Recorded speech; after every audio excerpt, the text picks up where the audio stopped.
taran na okay, Oplan kalusugan sa DepEd. Halina't alamin atin ang tuklasin, mga health programs ating palaganapin. Taran na okay, Oplan kalusugan sa DepEd. Halina't alamin atin ang tuklasin, mga health programs ating palaganapin. School-based feeding program ating pagtibayin. Wastong pagkain ating ihahain, mga batang kulang sa timbang. Ating pakakainin ng Go, Grow, and Glow. Adolescent reproductive health ay gawing gabay at patnubay ng batang mausisa ay di maranasan. Ang early pregnancy ay maiiwasan. Kalusugan ay mahalaga sa edukasyon ng mga bata. Tayo na't magkaisa, halina tayo'y sumama.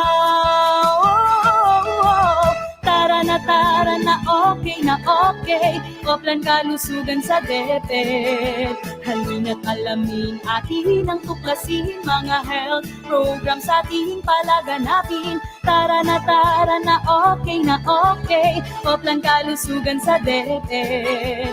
Halina't alamin atin ang tuklasin, mga health programs ating palaganapin. National Drug Education Program or NDEP kung tawagin. Ito'y paigtingin, mga bisyo'y alisin. Sigarilyo at droga'y dapat nang puksain. Water sanitation and hygiene in schools ating kompletuhin, 3 stars ay abutin. Malinis na tubig, segregated na toilet, group hand washing at may napkin na rin. Kalusugan ay mahalaga sa edukasyon ng mga bata. Tayo na't magkaisa, halina tayo'y sumama. Tara na okay, Oplan kalusugan sa DepEd. Halina't alamin atin ang tuklasin, mga health programs ating palaganapin. Tara na okay, Oplan kalusugan sa DepEd. Halina't alamin atin ang tuklasin, mga health programs ating palaganapin. Medical, dental, and nursing services na atin ding binibigay upang matugunan problemang pangkalusugan ng mga guro at kabataan. School mental health program, kamalayan ito'y bigyang diin. Kaisipang malusog para sa akin at sa'yo, kabataan at guro, tara usap tayo.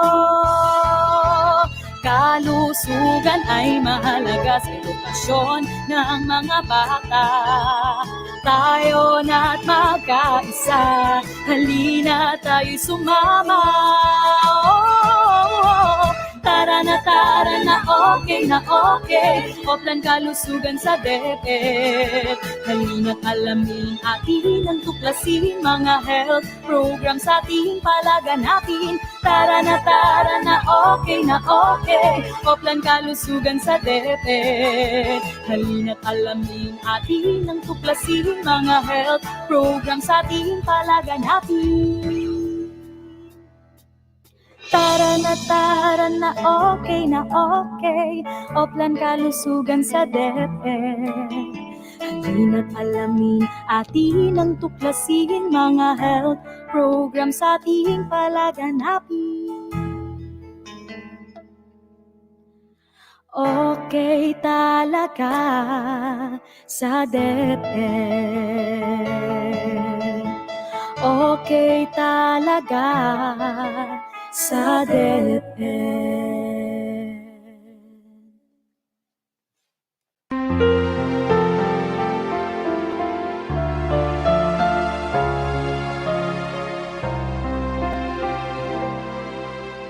Amami amajatan langi maraya-raya paray ingagan mo maparatal ni kami ipapatulam mo makwaiurem tadavun kapunne kalangin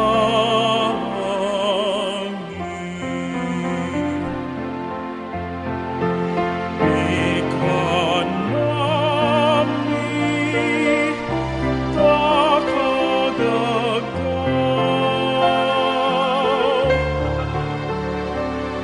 iawa mo ni kami tagaw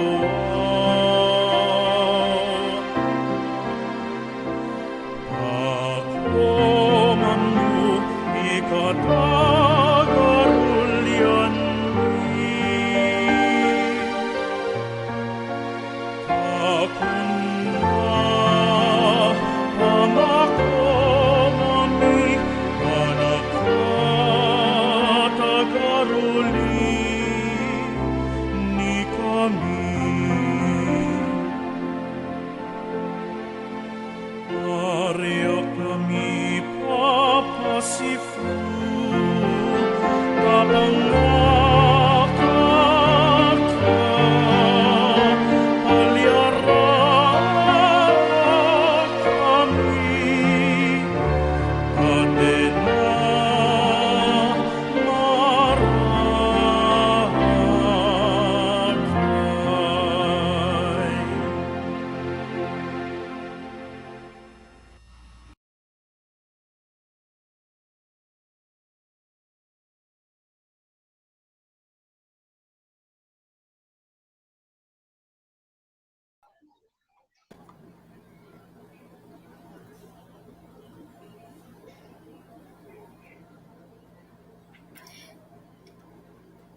Isang okay na okay afternoon po sa ating lahat. Shout out to our live viewers all over the Philippines from Luzon, Visayas, and Mindanao. Ako po si Nurse Precious ng Santiago City of Cagayan Valley Region 2, sending you good vibes here in our National Drug Education Program webinar series. At ito po ang inyong lingkod, Nurse Nico from SGO Quirino. Let's give our shoulders a tap for a job well done. Dahil hindi po tayo bumitaw from the very first episode up to now. Ladies and gentlemen, we are now in the fifth and final episode of our NDEP webinar series 2021 entitled The Importance of Life Skills in Drug Prevention. To all the viewers out there, mapya nga fuga kani kayo nga min, na imbag nga malem kada kayo amin. Welcome to our final episode. Yes, but before we formally start, atin pong pinasasalamatan ang mga tao sa likod ng Okay sa DepEd jingle entitled Okay Talaga sa DepEd. All thanks to Ma'am Luz Viminda Ikawalo, Ma'am Everdina Giltendes, Ma'am Elaine Joy Ikawalo for passionately crafting the words and lyrics, Ma'am Elaine Joy Ikawalo for rendering the musical scores, and Ma'am Rishaline Mayoral for her incomparable singing prowess. Ayan, how about a heart emoticon to all our multi-talented teachers? We also would like to acknowledge Father Ranhilio Rani Kalangan Aquino for composing the Ibanag version of the Lord's Prayer. The audio from our invocation was an excerpt from the virtual mass during the Feast of Saint Hyacinth. Our invocation po mga kasama also highlights the Spanish era church that is situated all across the valley. Yes, but aside from the majestic Spanish-era church, Cagayan Valley Region 2 has more to offer. Heto na nga mga kasama. Please direct your attention to your screen for the virtual tour to Cagayan Valley Region, your islands and valley of fun.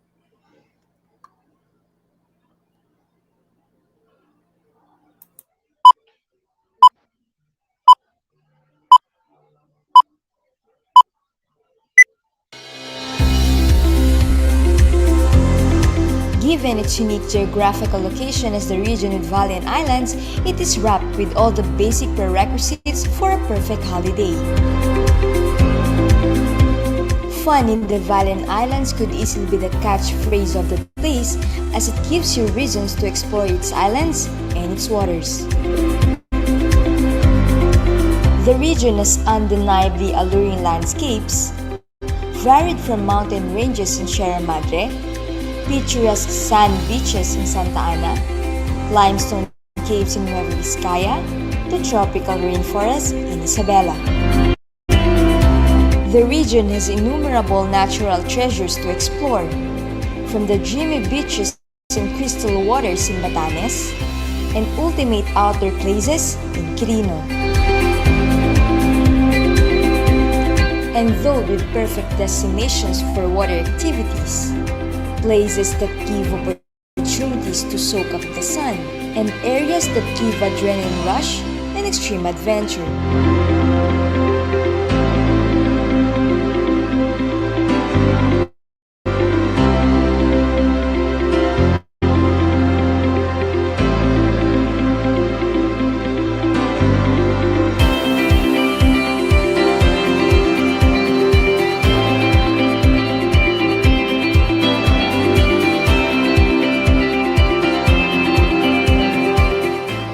The region has numerous farm tourism attractions and has a vibrant diversity of culture.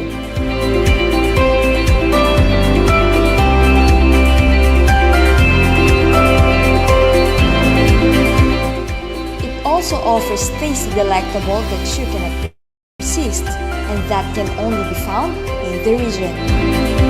The strong faith of its people caused the establishment of pilgrimage structures that shows people from far and wide.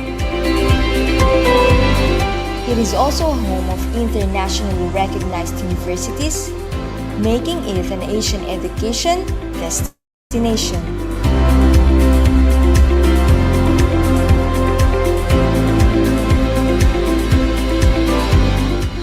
Behold the wonders and treasures of the Cagayan Valley and Northern Philippine Islands region.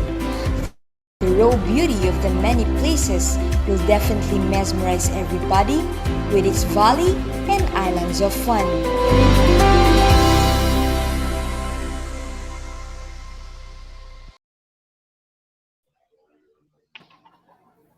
Isn't that amazing, mga kasama? We would like to thank Department of Tourism Region 2 through the leadership of Director Fanibet T. Domingo for her immediate approval on the use of their promotional video na napanood po natin kanina. Salamat po, ma'am! We know, excited na po ang lahat na gumala at mag-explore. All are invited to venture here in Cagayan Valley kapag okay na po ang lahat. Just don't forget to tag us along to be your local tour guide. For now, let's just enjoy each other's company virtually as we reach for about 1,000 views. So please click the share button, tag your classmates and workmates, and spread the good vibes. Yes. And now, to formally start our program, let us hear a message coming from the Executive Director of Dangerous Drugs Board himself, Yusek Earl Pisa Vedra Sese.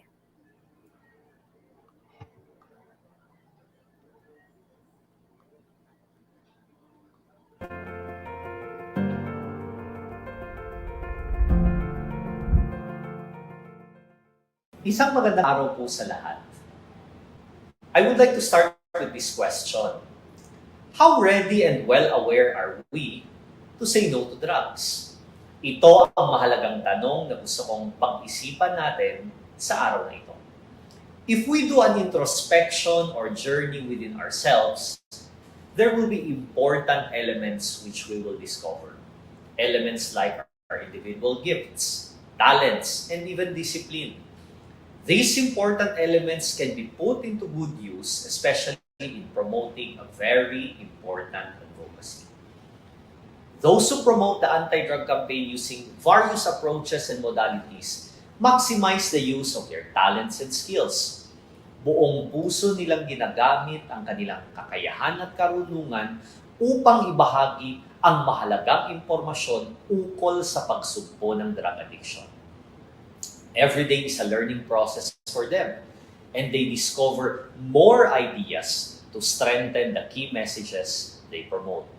Ultimately, they create a pool of equally competent advocates who tirelessly educate sectors and communities.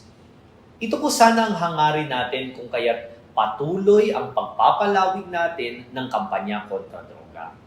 Nawa ay kasama ang ating mga guro at estudyante sa pag-a-advance ng drug-free communities na agenda. I would like to emphasize one important sub-element of life skills, and that is the ability to make the right decision. Naririnig natin na marami sa ating mga kababayan ang tila nahulog sa bitag ng ipinagbabawal na gamot sapagkat sila ay natukso ng maling akala na ito ay nakakatulong para makalimutan ang problema. Yung iba naman napaniwala na ang droga ay nagpapalakas ng katawan. Dahil apektado ang desisyon sapagkat nakakuha ng maling impormasyon, irresponsable nilang sinubukan ang iligal na droga. Maling hakbang na aabot sa pagsisisi sa kinabukasan. Kaya ko ginawang halimbawa ang narrative na ito sapagkat ang abilidad ng tao para gumawa ng tamang desisyon ay nakadepende rin sa tamang impormasyon at edukasyon na makukuha sa paksang pinag-uusapan. Kung malakas ang advokasya natin, kung saan mas lalo nating pinapaintindi na ang droga ay salot at hindi ito nakakatulong, mas maraming buhay ang ating masasagip at mas maliwanag ang kinabukasan, sapagkat mababawasan ang bilang ng mga biktima ng bisyo na ito. Dito namin kayo kailangan. Ang inyong ambag ay hindi matatawaran. Importante na committed tayo sa advokasya at nais natin na tumulong. Nawa ang inyong matutunan sa araw na ito ay magbibigay ng dagdag na impormasyon at inspirasyon upang patuloy ninyong samahan ang gobyerno, samahan ng Dangerous Drugs Board, samahan ng kagawaran ng edukasyon tungo sa mapayapang Pilipinas na malaya sa salot ng droga. Muli, patuloy po nating hangarin ang mabuting kalusugan ng lahat sa pamamagitan ng ibayong pag-iingat.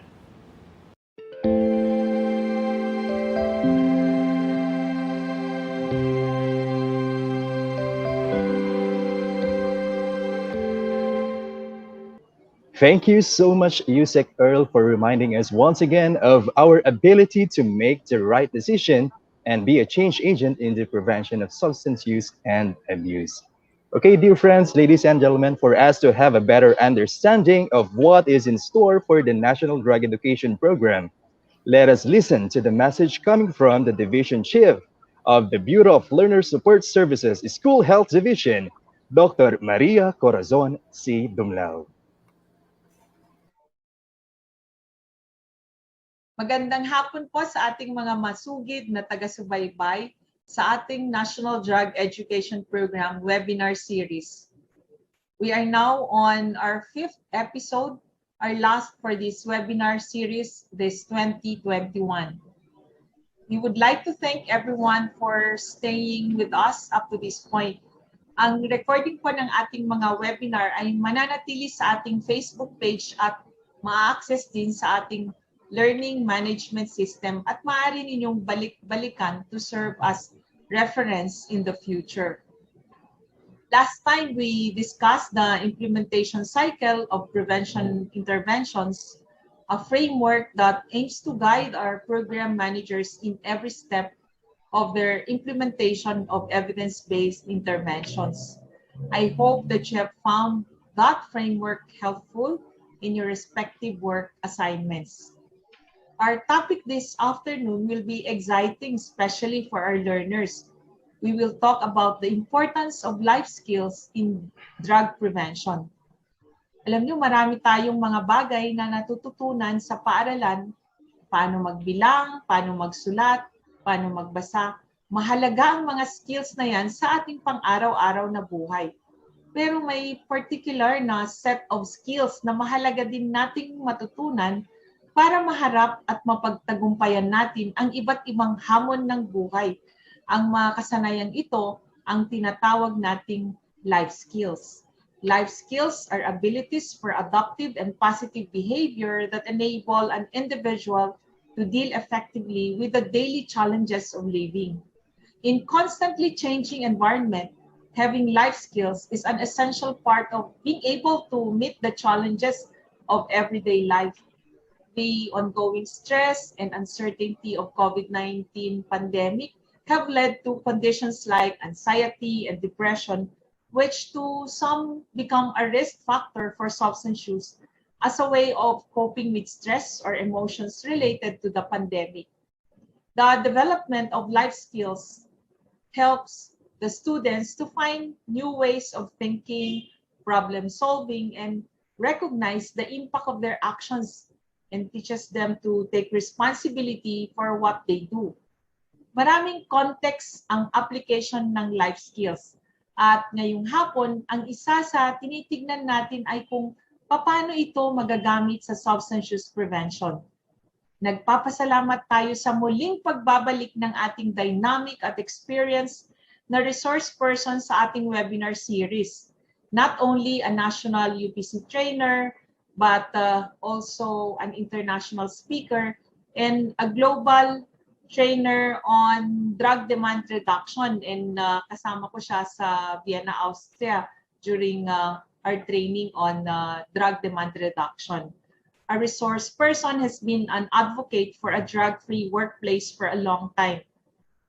To many of you who have joined our webinar series before, for sure, isa siya sa mga natatandaan ninyo sa kanyang high energy. He will be introduced later. For now, feel free to sit back, relax, and enjoy. Magandang hapon sa inyong lahat.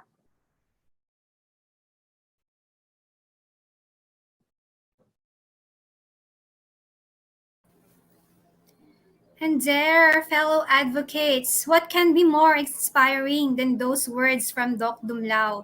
Thank you so much po, Doc, for setting our minds and our hearts as we are about to learn more from our resources speaker this afternoon. But before that, we'd like to inform you guys that we'll keep this webinar as interactive as possible. So for questions, comments, and other feedback, please go to the link provided in your screen. Now, I believe we are ready to meet our brilliant speaker this afternoon. Nurse Nico, please do the honor to introduce our speaker. Yes, tama ka, partner. It is an honor indeed. Our speaker for this session is none other than Sir Santaner Santi Tedranes Iray. He has been the chief trainer of Drug Check Philippines for 16 years, handling the training and development programs of the company. He mastered the advocacy of drug-free workplace by offering a comprehensive drug abuse prevention program to the company's clients, both public and in private. He strengthened his platform by partnering with Philippine Council of NGOs against drug and substance abuse, where he served as a spokesperson for plans and programs for 12 years, advancing its flagship programs, Family Life Skills or Pagsasanay ng Pamilyang Pilipino, who specifically handled the life skills training for the youth and was part of the team that initiated the revision of Life Skills Manual in Jakarta, Indonesia and Penang, Malaysia in 2012. The concept of workplace-based prevention intervention solidified his drug-free workplace advocacy as he was a member of the pioneer team, the national trainers for the Republic of the Philippines of the Universal Prevention Curriculum by Colombo Plan.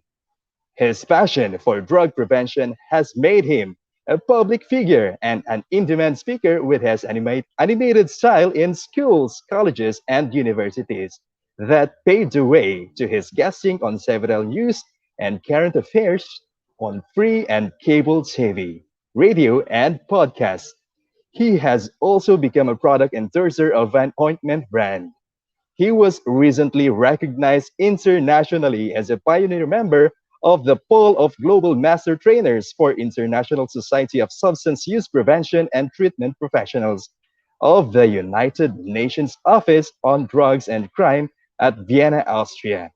And he was also recognized as an alumnus of the International Visitors Leadership Program in the United States of America. Recently, dear friends, he became a certified neurolinguistic programming from the American Bureau of NLP. Once again, ladies and gentlemen, our keynote speaker for today, the Chief Trainer of Drug Check Philippines, Sir Santaner Santi Tet Ranas Iray.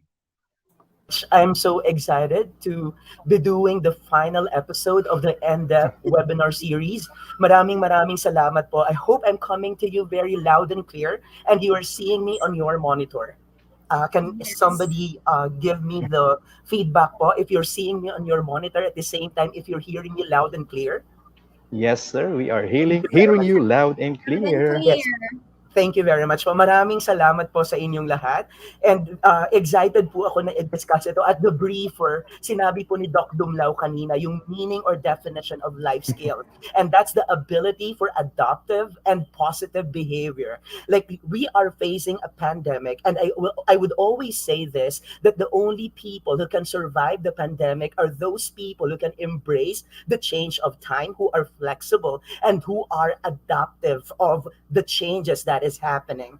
And at the same time, having the life skills is actually teaching us the positive thinking attitude. And positive thinking does not mean that you have to stay away from the negativity that is happening around you. It does mean that you have to stay away from the negativity that is happening within you. The power of life skills is teaching us to start that positive thinking attitude, because what you think becomes how you feel, and how you feel becomes what you do, because whatever your mind can conceive, your body can achieve. Pharmaton, commercial po yan, but I am not being paid to do that. All right? So life skills are abilities for adaptive and positive behavior that enable us to deal effectively with the demands and challenges of everyday life. So araw-araw, marami tayong mga circumstances na pinagdadaanan. Some people would unleash the best and the beast in their potentials when they are faced with circumstances. And because of the life skills, ayaw natin yung beast. We want the best in our potential. But we cannot invalidate how other people are facing it through their coping skills, because your coping skill may not be the same of my coping skills. Ibig sabihin, iba-iba tayo. Kaya yung pagtuturo natin ng life skills, and I'm so excited na marami po tayong mga BKD coordinators or NDEP coordinators, because we are life skills providers to our learners. So kapag natuto na tayo, we can also share this to our learners, because we cannot give what you don't have. We need to empower ourselves as a provider na tayo dapat is mauuna doon sa life skills so that we can channel our learning doon din sa ating mga learners. I always believe na pag binigyan tayo ng platform na ito, we know better. And once we know better, we can do better. And if we do better, we become greater. And the power of life skills is for our greatness. We may not be perfect, but our imperfections are very much perfect for our purpose. I'll say that again. We may not be perfect, but our imperfections are very much perfect for our purpose. Yan ang binibigay ng life skills sa atin, for us to have that self-awareness na hindi naman talaga tayo perfecto, pero yung ating imperfections po, pwedeng magamit natin yan as opportunities to become better. Yun yung mga challenges na pinagdadaanan natin every day, yung mga problema na pinagdadaanan natin every day, yung mga experiences natin sa buhay. And we can never choose our problem, but we can choose to move forward even in the midst of our problem. At yan yung tinuturo ng life skills. And I am really excited po kasi marami tayong matututunan sa araw na ito. So it is a set of life skills that you are going to learn today that are needed by an individual to cope with the problems and demands of daily life. Nabanggit kanina sa briefer ng atin pong Executive Secretary ng Dangerous Drugs Board na yung decision making natin, yes, yung decision making po yung ini-empower ng life skills, pero pag nagkaroon man tayo ng hindi magandang desisyon, we cannot go back and change our bad beginning, but the life skills is empowering us to write a beautiful ending of our own story. So may pag-asa ka pa kasi hindi ka nag-iisa. Alright? Now, life skills are interrelated to each other, and no single life skill can fully help the adolescents cope with his or her problem. Kaya we will be learning this afternoon yung 12 life skills to empower an adolescent, and tayo rin dito as a life skills provider sa ating mga learners. So ituturo sa atin yan ngayon, and what I want with you is to listen carefully and to take down notes kasi importante na naaalala nyo ito, and at the same time you talk after my session para mas magaling yung ating recall. And then yung pinaka best dito is tayo mismo as a provider of life skills, tayo mismo ang gumagawa nito kasi nothing beats the application. Kasi kapag pinakinggan lang natin ito, hindi pa rin natin ito maisasagawa, magiging useless lang po yung learning natin this afternoon.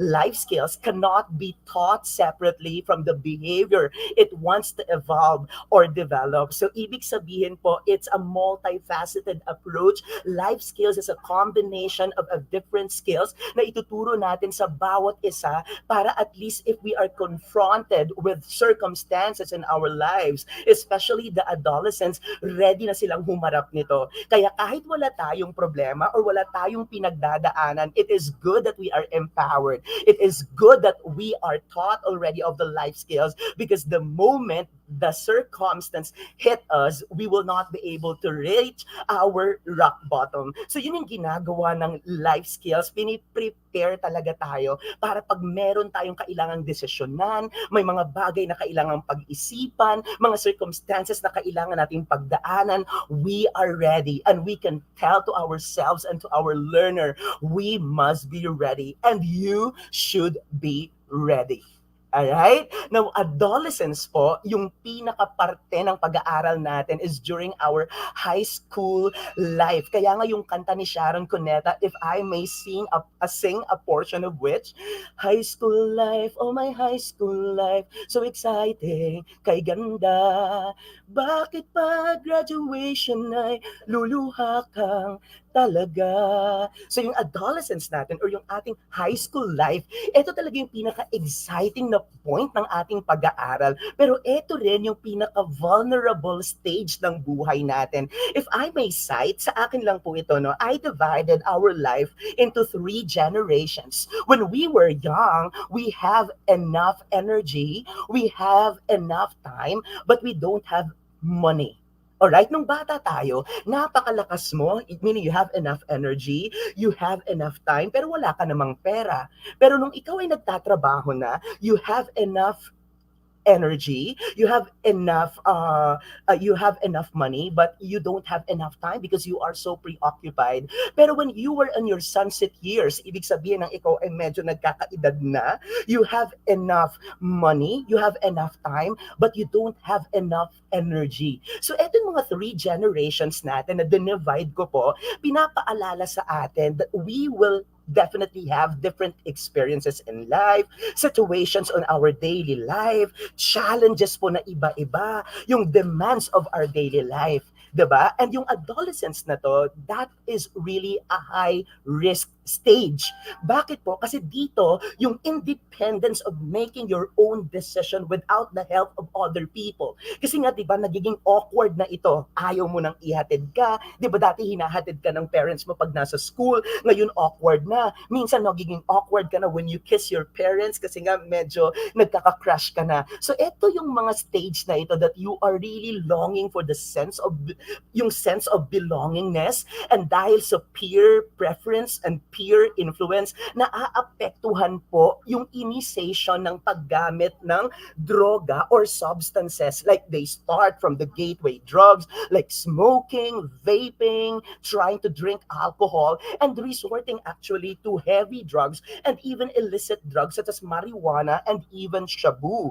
So life skills is empowering the adolescents to make the right decision assertively saying no without offending the one offering it. Saying no because the adolescent believes that this will not be good for his future. Kasi wala pang umamin nang dahil gumamit ng drugs, gumanda ang buhay. So bakit ka pagagamit? Kasi kung wala ang droga sa buhay mo, ang kinabukasan mo ay sigurado. And that is a straight message that we want our adolescents or the younger generation or the Gen Z to hear from us so that they will actually avoid the initiation of the use of substance. So that's the power of life skills, to create sound decision for himself. Kasi empowered na siya eh. Alam na niya kung ano yung magiging decision niya. So if he or she is hit with that circumstances na kailangan niya magdesisyon, tama yung magiging decision niya. I hope you are getting my point. So ito pong life skills is acting like a vaccine. It is a protection that you need. If we are going to relate it right now to a pandemic, ito po yung bakuna, ito po yung COVID-19 vaccine that we need right now. It may actually come in different brands. Iba-ibang brands po ito, like parang merong Sinovac, merong AstraZeneca, merong Moderna, merong Pfizer, at marami pang iba. But of course, iba-iba man yung brand nito, pero it targets one thing. It serves as a protection. Life skills is a protection because if you are hit with circumstances, you may be able to make a right and sound decision para mapunta ka doon sa tama. Yan din ang ginagawa ng bakuna. You need to be vaccinated for your protection. It's similar to that of a life skills. That's my analogy to this. Bakit po? Kasi we are confronted every day of our experiences that maybe can stress you, that maybe can affect your decision to initiate drugs. Kasi nga merong process yan, merong progression yung paggamit ng drugs. It starts from experimentation.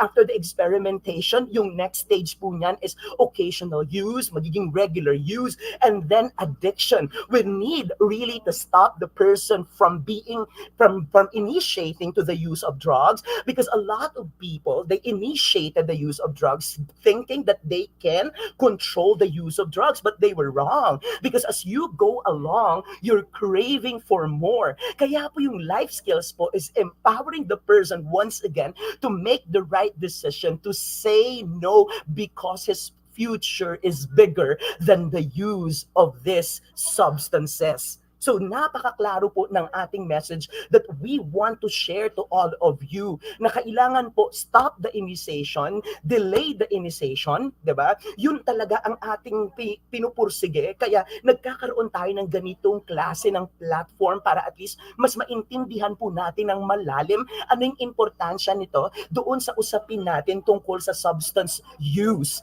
Alright? We are confronted not only with experiences but also with different challenges. Iba-iba po yan, with different demands in our daily life, different situations of our daily life, and the life skills po is our protection, as I have mentioned, doon sa mga pagbabago na nai-experience mo, because we always say that changes is inevitable because nothing is permanent in this world except change. At yan yung naranasan natin when we were hit by the pandemic po. Alam niyo po ba that I am working currently po as a trainer in one of the laboratory facilities in the country. And base sa aming health risk management assessment program, yung mga clients namin na private company, if I may cite one, of course, I'm not gonna mention the name for confidentiality purposes, out of 100 employees that we tested in one logistic company, believe me or not, 10 from 100 were tested positive. And we are in the midst of the pandemic.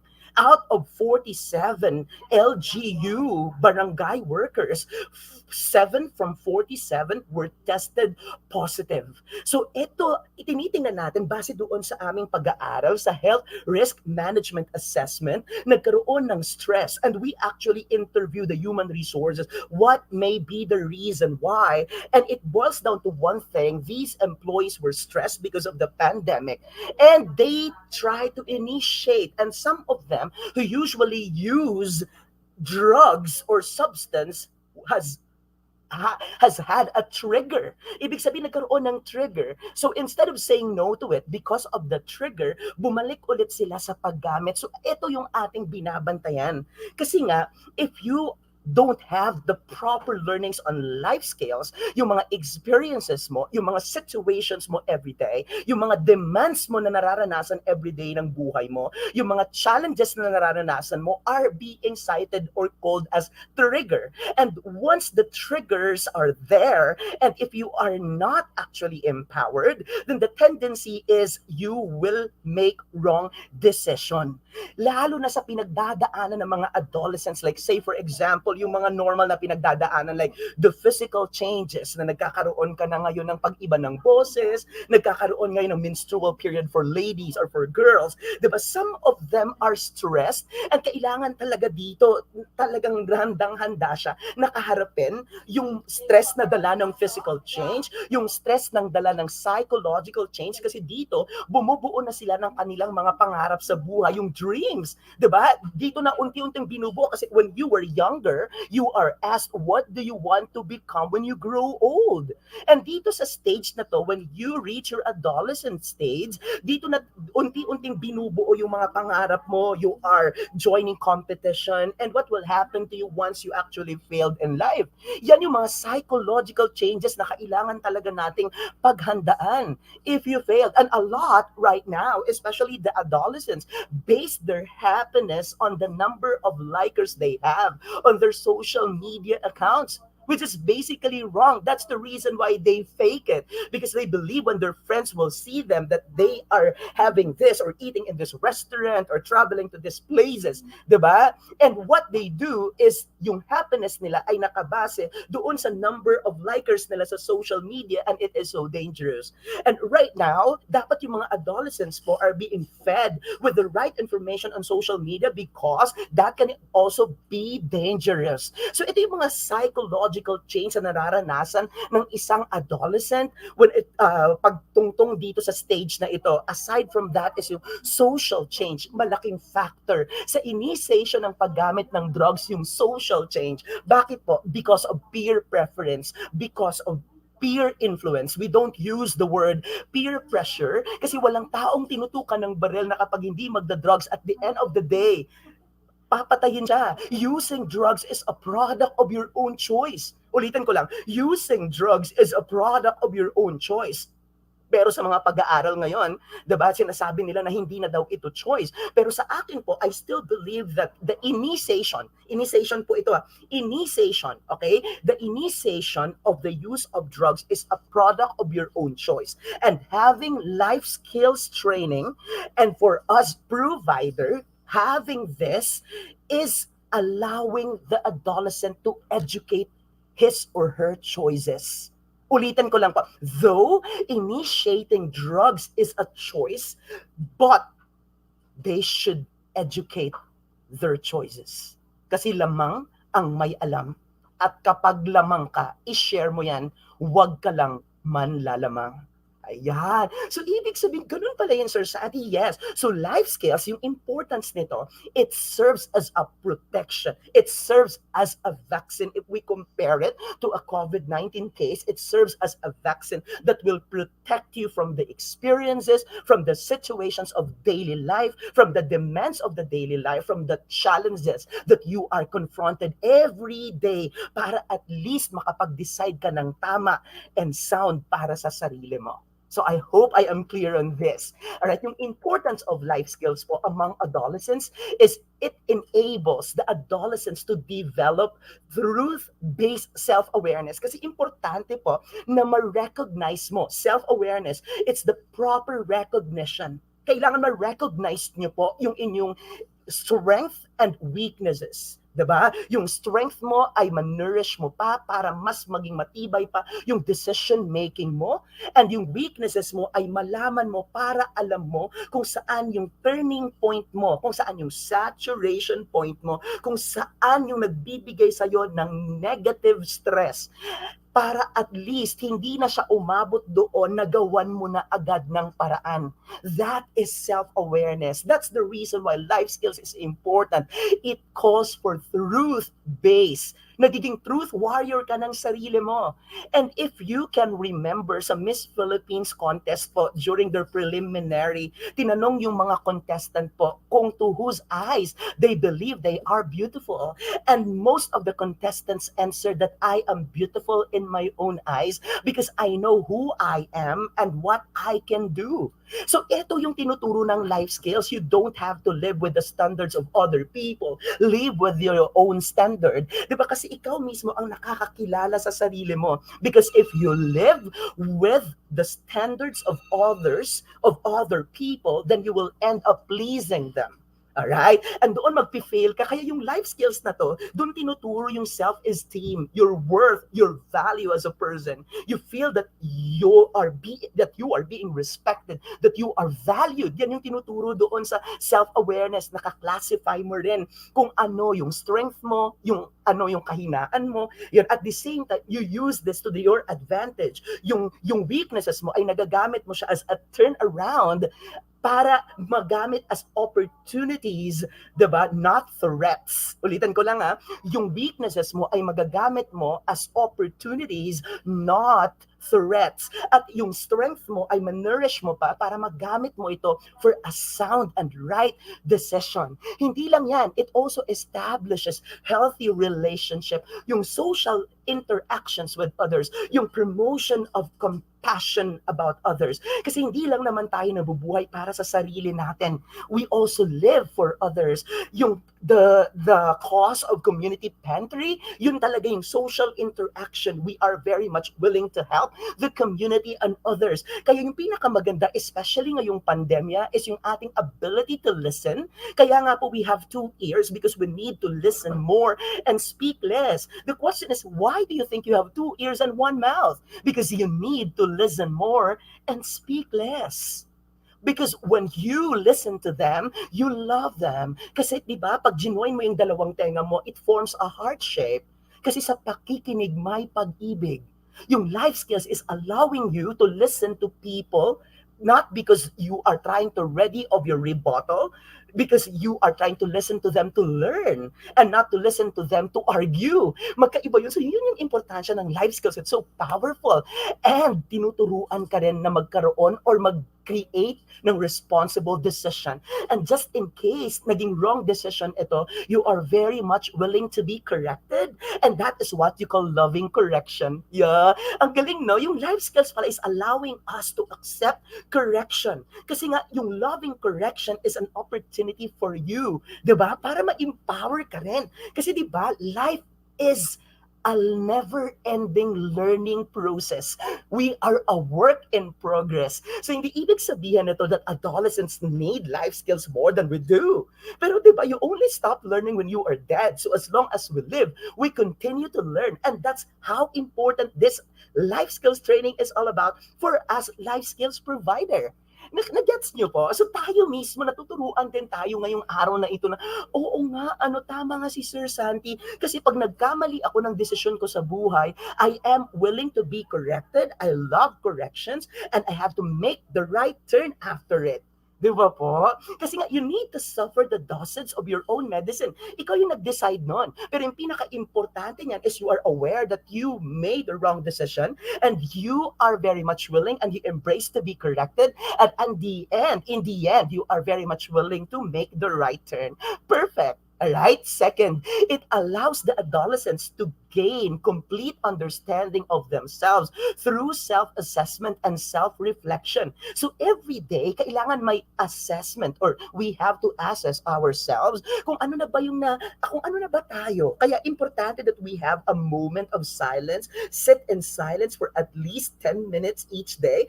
I do that, alright? And that's part of life skills every day. Kahit sa atin pong mga life skills provider, we need to do that. We need to sit in silence for 10 days. We need to assess where are we going, where have we come so far in our lives, because that is good for our self-reflection, and I call that solitude. And the meaning or the spelling of solitude that I want to share with you is not S-O-L, but S-O-U-L. All right, so finding souls, it's really more than the physical. It is actually more on the spirit. It's finding your purpose, your soul purpose in life. At yung sinabi natin kanina is our purpose is for greatness. Talaga, yun yung tinuturo ng life skills, alright? And then number 3, it enables adolescents to communicate with others. This is about conflict resolution, diba? And at the same time, talagang dito tinuturo natin yung papaano mariresolve yung conflict, that it will not actually cause emotional disturbances and even lead to violence. So talagang peacemaker, peace-loving individual, yung tinuturo ng life skills. Ang galing. Kasi, di ba, yung napakaganda dito is you communicate well with others, you use words that will empower the person, that will encourage, not discourage the person, that will make and not break the person, because our words have the power to bless and curse a person. So, if you are empowered with life skills, so yung ginagamit mong mga salita, you are careful that you are not going to hurt other people's feelings, you are careful that it will not actually lead to emotional, mental disturbances, and even that will even your even your words can lead to violence. So napakaganda ng tinuturo ng life skills. Aside from that, it enhances adolescents the ability to control and manage emotions and stress. Di ba dito kasi parang yung mga tutti-frutti kind of stage wherein nagkakaroon ka na ng inspiration, ng love life, you're thinking already of eto na yung mga ideal ko, kaya nauuso yung hugot, kaibigan mo lang ako, and I'm so stupid to be making the biggest mistakes of falling in love with my best friend. Mga ganong drama-drama, and yung mga love na love mo ng mga K-pop dramas, mga ganon. So, ang tinuturo ng life skills is it allows you to have the ability to control and manage your emotions, that it does not control you.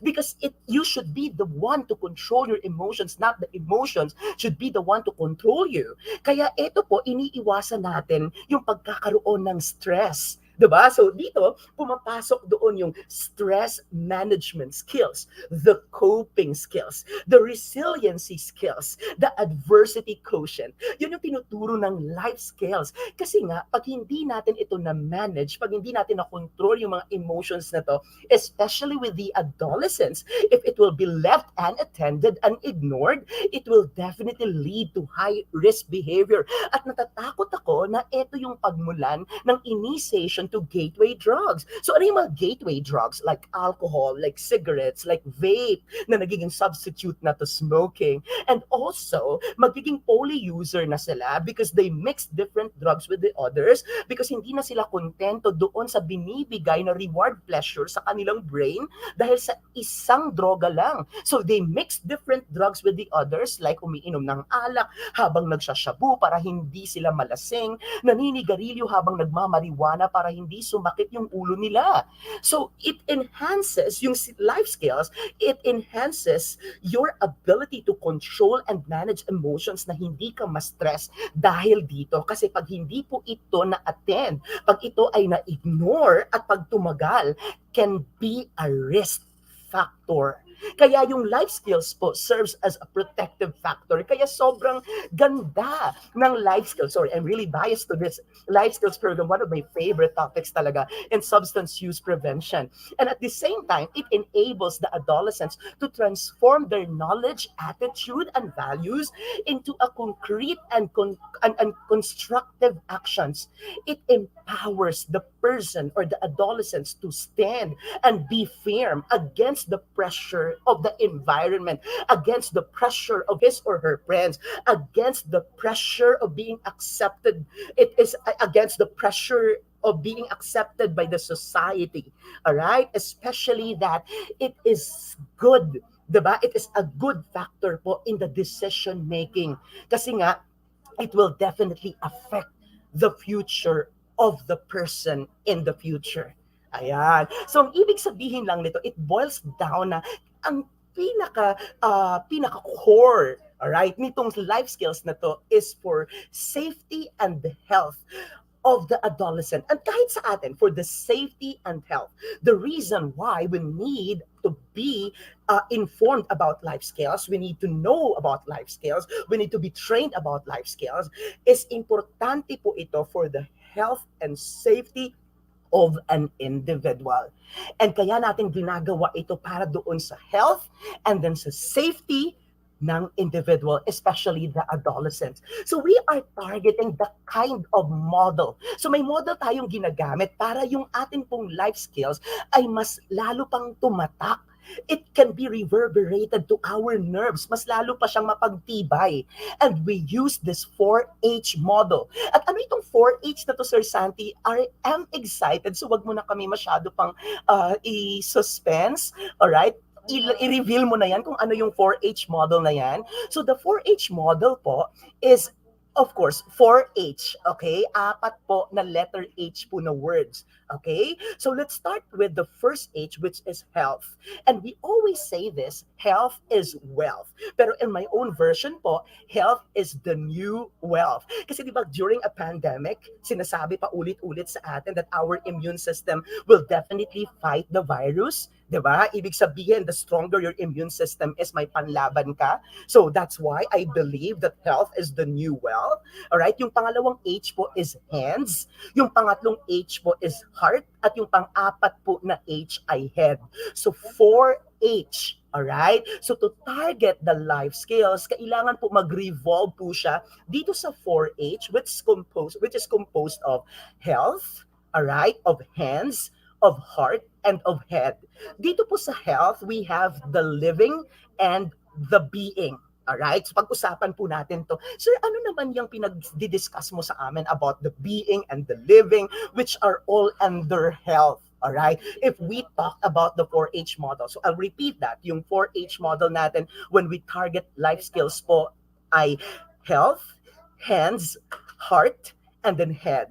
And let's study about health. So sa health natin, it is actually divided into two, the being and the living. And when you talk about the being of a person, you are referring to self-esteem.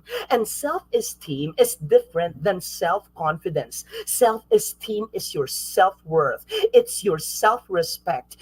It's actually kaya nauso yung self-love, self-care, because nakakadagdag po ito ng self-esteem, your value, your worth.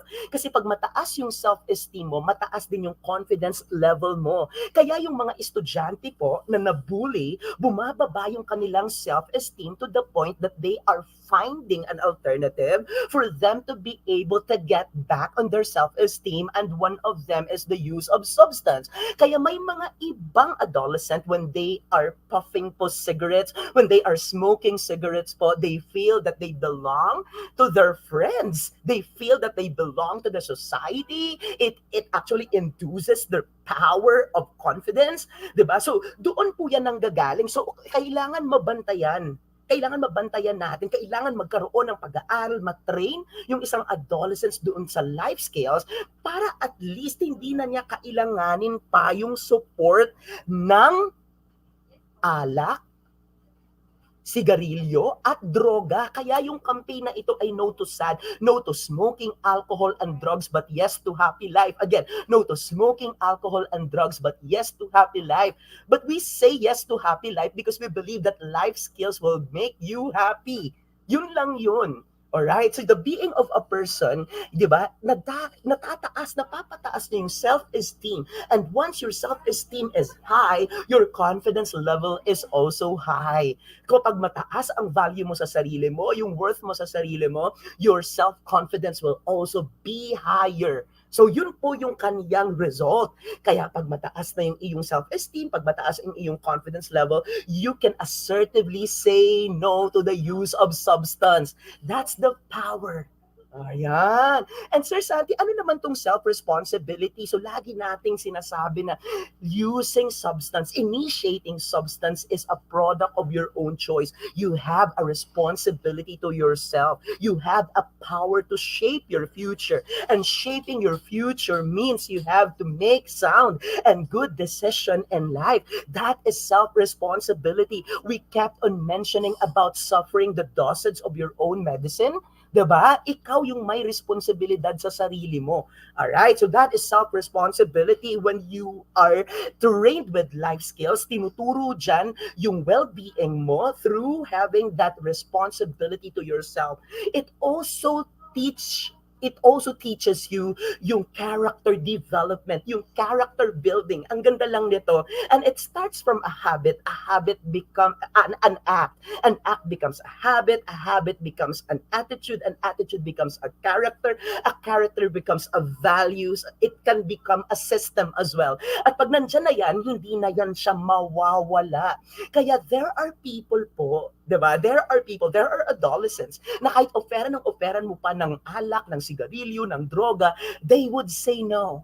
They would say no because it was actually a product of the character development, of the built-in character in them na sinabi ng kanilang mga magulang. That's the reason why yung parenting skills is so powerful of building the right character for the kid to say no to the initiation of the use of substance or drugs. Ayan. So, ang laki ng factor nito ng life skills into shaping the future of a kid by giving the kid the right training para ma-improve or ma-develop yung kanyang character. Para at least pag dumating yung pagkakataon na meron siyang kaibigan na nag-offer sa kanya, he has the guts, he has the power to say no. Alright? And managing feelings. So, importante dito sa health, yung pagmamanage din ng feelings natin, we should be able to manage it well, that we don't outburst.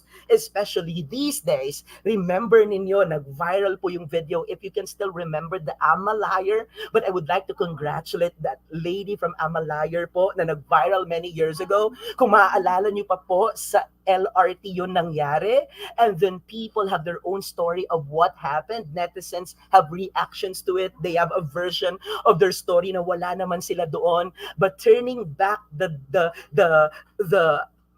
circumstances from that girl right now, she is a pastora. I saw her revelation. It was so inspiring, diba? Pero ang tinuturo lang sa atin dito is we should be able to manage our feelings, that we should not outburst. Kaya nga importante yung taking a pause, yung paghinga ng malalim, diba? Kapag galit na galit ka na, you have to take a deep breath. Alright, inhale and exhale. Kapag nalulungkot ka, kapag feeling mo down na down ka na, if you are envious because other people are already on the top, at ikaw ay parang ang bagal-bagal lang ng success mo at napatingin ka sa kabila, at parang feeling mo na uunahan ka na and you consider yourself a failure, it is not. It doesn't mean that others have been on the top, have climbed on the top, you're already a failure. It does mean that you have a unique story. Di ba po? Ibig sabihin, kailangan i-enjoy mo yung journey na yon. That's how to manage the feelings. Yun yung tinuturo ng life skills. It's actually looking at the things in different perspective. Looking at the things in different perspective. When you are rejected, you don't see that as a rejection. You see that as a redirection to something better. Kasi may mas magandang mangyayari sa'yo. That's how life skills is teaching you to manage your feelings.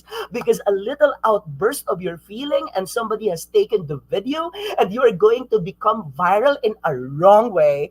And yun yung iniiwasan natin, na mag-viral ka in a wrong way and it will definitely erupt, diba? At magkakaroon ka ng mas malaki pang problema. So, itong life skills, tinuturuan tayong i-manage yung ating feelings po para mas, it's actually will give us, it will lead us to our favor. Ayan, and self-discipline.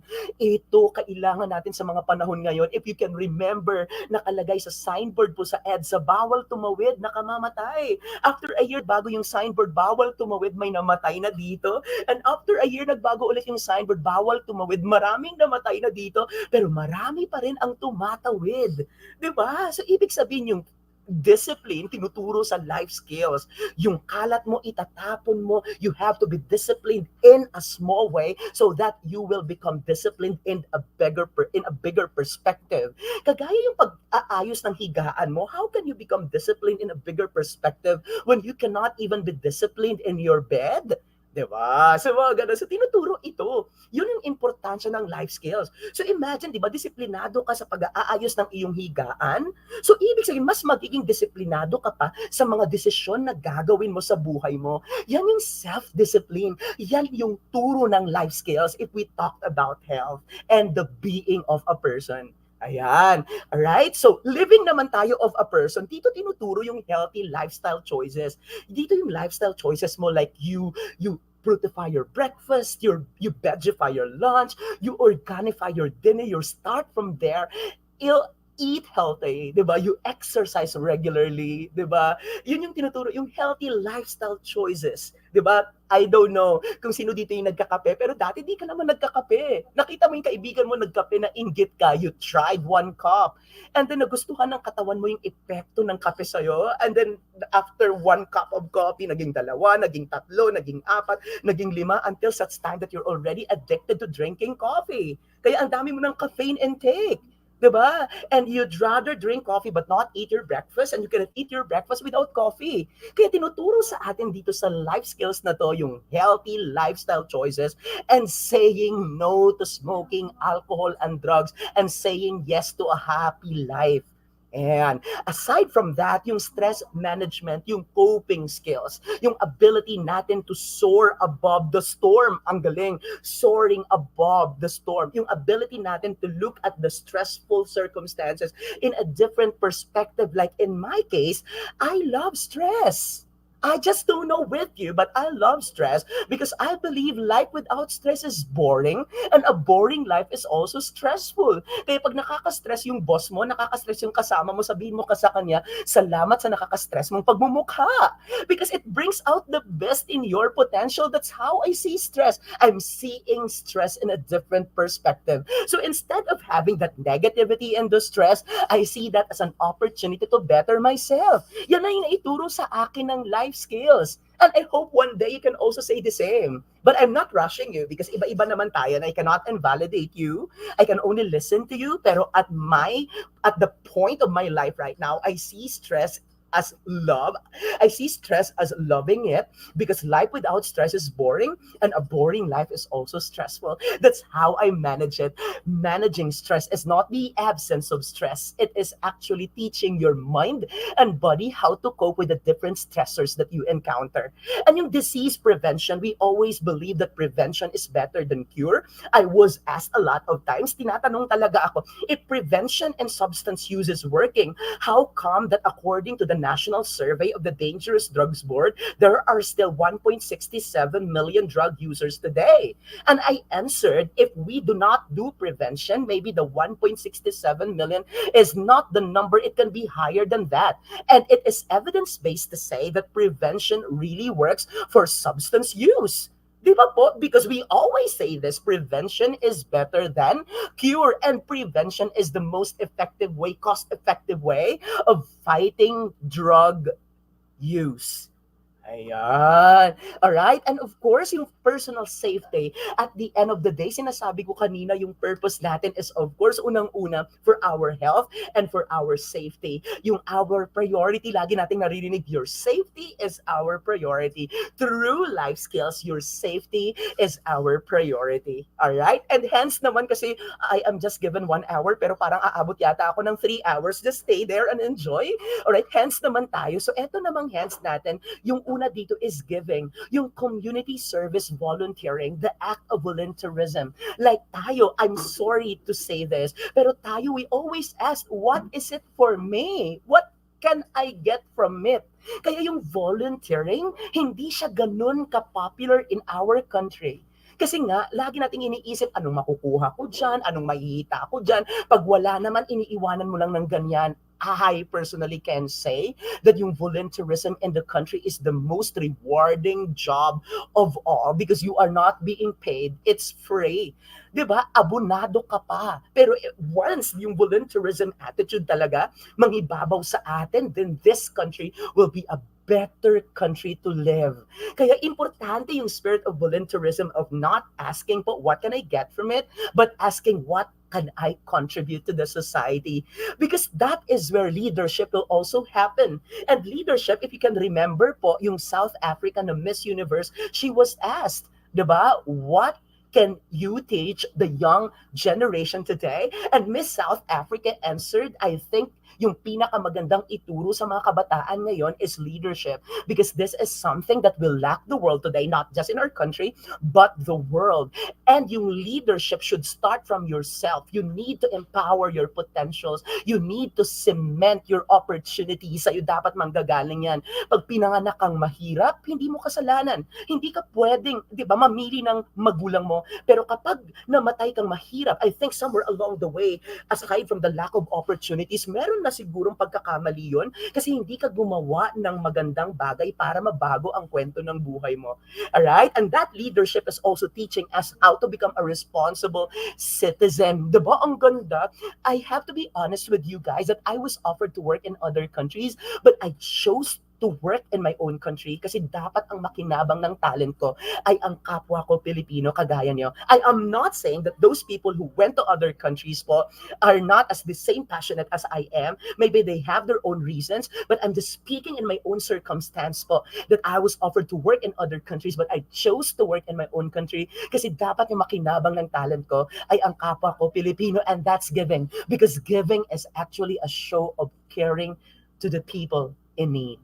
Ayan. And working naman, ano naman tong working na to, Sir Santi? Ito naman yung contributions mo to group effort. We always believe to team. Ano yung team? Together, everyone achieves more. You are a kind of person that you'd rather be we than I, me, myself, or me, myself, and I. Diba? So, ang ganda pakinggan. We, diba? For together we stand, divided we fall, together we climb to the top of the world. Diba? Ang ganda pa ganun.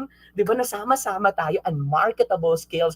Ibig sabihin, you are not just living in your comfort zone, but you're nourishing and going out to your courage zone because you have the skills, and that is marketable, and that is good. But you cannot claim that you are better than I do or I am better than you do, because everybody has the individual uniqueness of that skill na binibigyan sa ng skill mismo na magagamit para doon sa contributions to the group effort, and that is a marketable skill that can help build a nation. Ayan. And teamwork, importante yung teamwork. We collaborate, we network. Actually, the term is not network, but we networld. Ayan, so may bago na naman tayong term. We networld, diba? So parang sa mundo na bilog, we work as a team, we networld. Not we network, but we networld. Networlding ang tawag, not networking. So we have to change that a little bit. And yung self-motivation, pag nawala ang motivation sa buhay natin, lahat yan mag-shutter. Diba? Yung mga pieces na nawala, so you will never pick that up and actually turn that into its proper piece kapag nawala yung motivation. We need to be motivated every day. We need to answer every day para kanino ka bumabangon sa umaga. And if you have found that drive, kung para kanino ka bumabangon sa umaga, that is a self-motivation. Kaya lagi-lagi mong tatandaan, pag tinatamad kang pumasok, lagi mong tatandaan, hindi ka mayaman at marami kang utang na binabayaran. So, stand up, diba? Get up on your bed, dress up, and show the world what you've got, because you can do even more. All right? And when we say the letter H in substance use prevention is caring. Alright? Pag sa caring naman, it is actually nurturing relationship. Targeting skills is nurturing relationship. Our social interaction with each other. Kasi di ba, yung friend mo na nangangailangan ng advice mo, di ba? Yung friend mo na kailangan mong makausap and you are there, di ba? This is nurturing relationship. Nurturing relationship does not only mean your friends, but it does mean your family. Because father and mother, I love you. It also means your kapamilya, kapuso, kapatid, the whole round po yan. That's nurturing relationship. Because in the world, when you die, you will not be able to bring your richness to heaven. Like I am talking about the material wealth, but you can only bring what's inside your heart, and that is relationship. You will be judged in the manner how you are good in building strong relationship with others. And of course, sharing your talents, sharing your time, sharing your potentials, sharing your money also, diba? And sharing is also a way of empathizing. So empathizing with the people in their need, diba? Napakaganda yung empathy. Yun yung kailangan natin ngayon, yung compassion towards others, putting ourself in the shoes of others. How would you feel pag ikaw yung nakakaranas nun? And yung concern for others, talagang dito natin napatunayan sa pandemya na ito yung concern natin sa ibang tao. Although yung una, it was really stigmatic. Marami po talaga yung nang una ha, I'm sorry to say this, but the term is medyo nandire doon sa mga positive po sa COVID-19. 'Di ba? Nagkaroon po ng discrimination, pero at the end, meron ako nababasa ng mga thread ng conversation that hindi dapat tayo mandiri, we should not discriminate them, we should not actually put a stigma on it, but with rather understand, support, cheer for them. Ganyan din po sa substance use, yung mga gumamit ng drugs, we should not judge them. We should not discriminate them, but we should actually cheer them for them to change their lives. Kaya nga po yung even the term, we don't use the term addict. We use the term with people who use drugs. Piwoods ang tawag. We don't say addict, di ba? We say people who use drugs or piwoods or with substance use disorder. So dito pa lang, pinapakita na agad natin yung concern natin sa tao na naging biktima sa paggamit ng droga, and accepting differences of each other. Alam nyo, if this country is tolerant of other people's differences and other people's mistakes as well, and we are very much willing to listen to them, where are they coming from, I think this country will be a better country to live. Ayan. But I'm saying this as God did not make of making everyone here listening to me right now as a Filipino. I love to be a Filipino, pero sana yung life skills kasi, yung kagandahan nito is tinuturo yung accepting differences, accepting the way we cope, accepting the way we react to things. Iba-iba naman kasi tayo eh. So kapag talaga sana na-i-embrace natin yung bawat isa, yung differences ng bawat isa, mas magiging maganda. Ayan. And yung relating po, sa relating naman po na part ng ating puso is yung conflict resolution. Imagine kung peace not war, di ba? If we agree to disagree, and the best way to avoid an argument is to stay away from, the best way to win an argument is to stay away from it, di ba? Is to avoid it, di ba? So yung conflict resolution, yan din yung tinuturo ng life skills, yung social skills. That's the way we interact with others. Yung iba po, na especially yung mga introvert, hindi sila masyadong nakikipag-socialize sa iba kasi natatakot sila, 'di ba? Ito dapat mas matutukan natin sila, maturuan natin sila through life skills, in-empower natin yung kanilang social interactions, yung cooperation with each other, 'di ba? Yung we work, we unite as a country, as a nation, 'di ba? As a group, as a DepEd, ganyan. Kasi 'di ba sinabi kanina ni Deputy Director natin, si Yusek Earl, sinabi niya na yung pinaka-importante dito is tayo ay nagtutulungan, tayo ay consistent. Yung talaga yung pinaka-importante, yung consistency natin towards advocating po the substance use prevention. Ayan.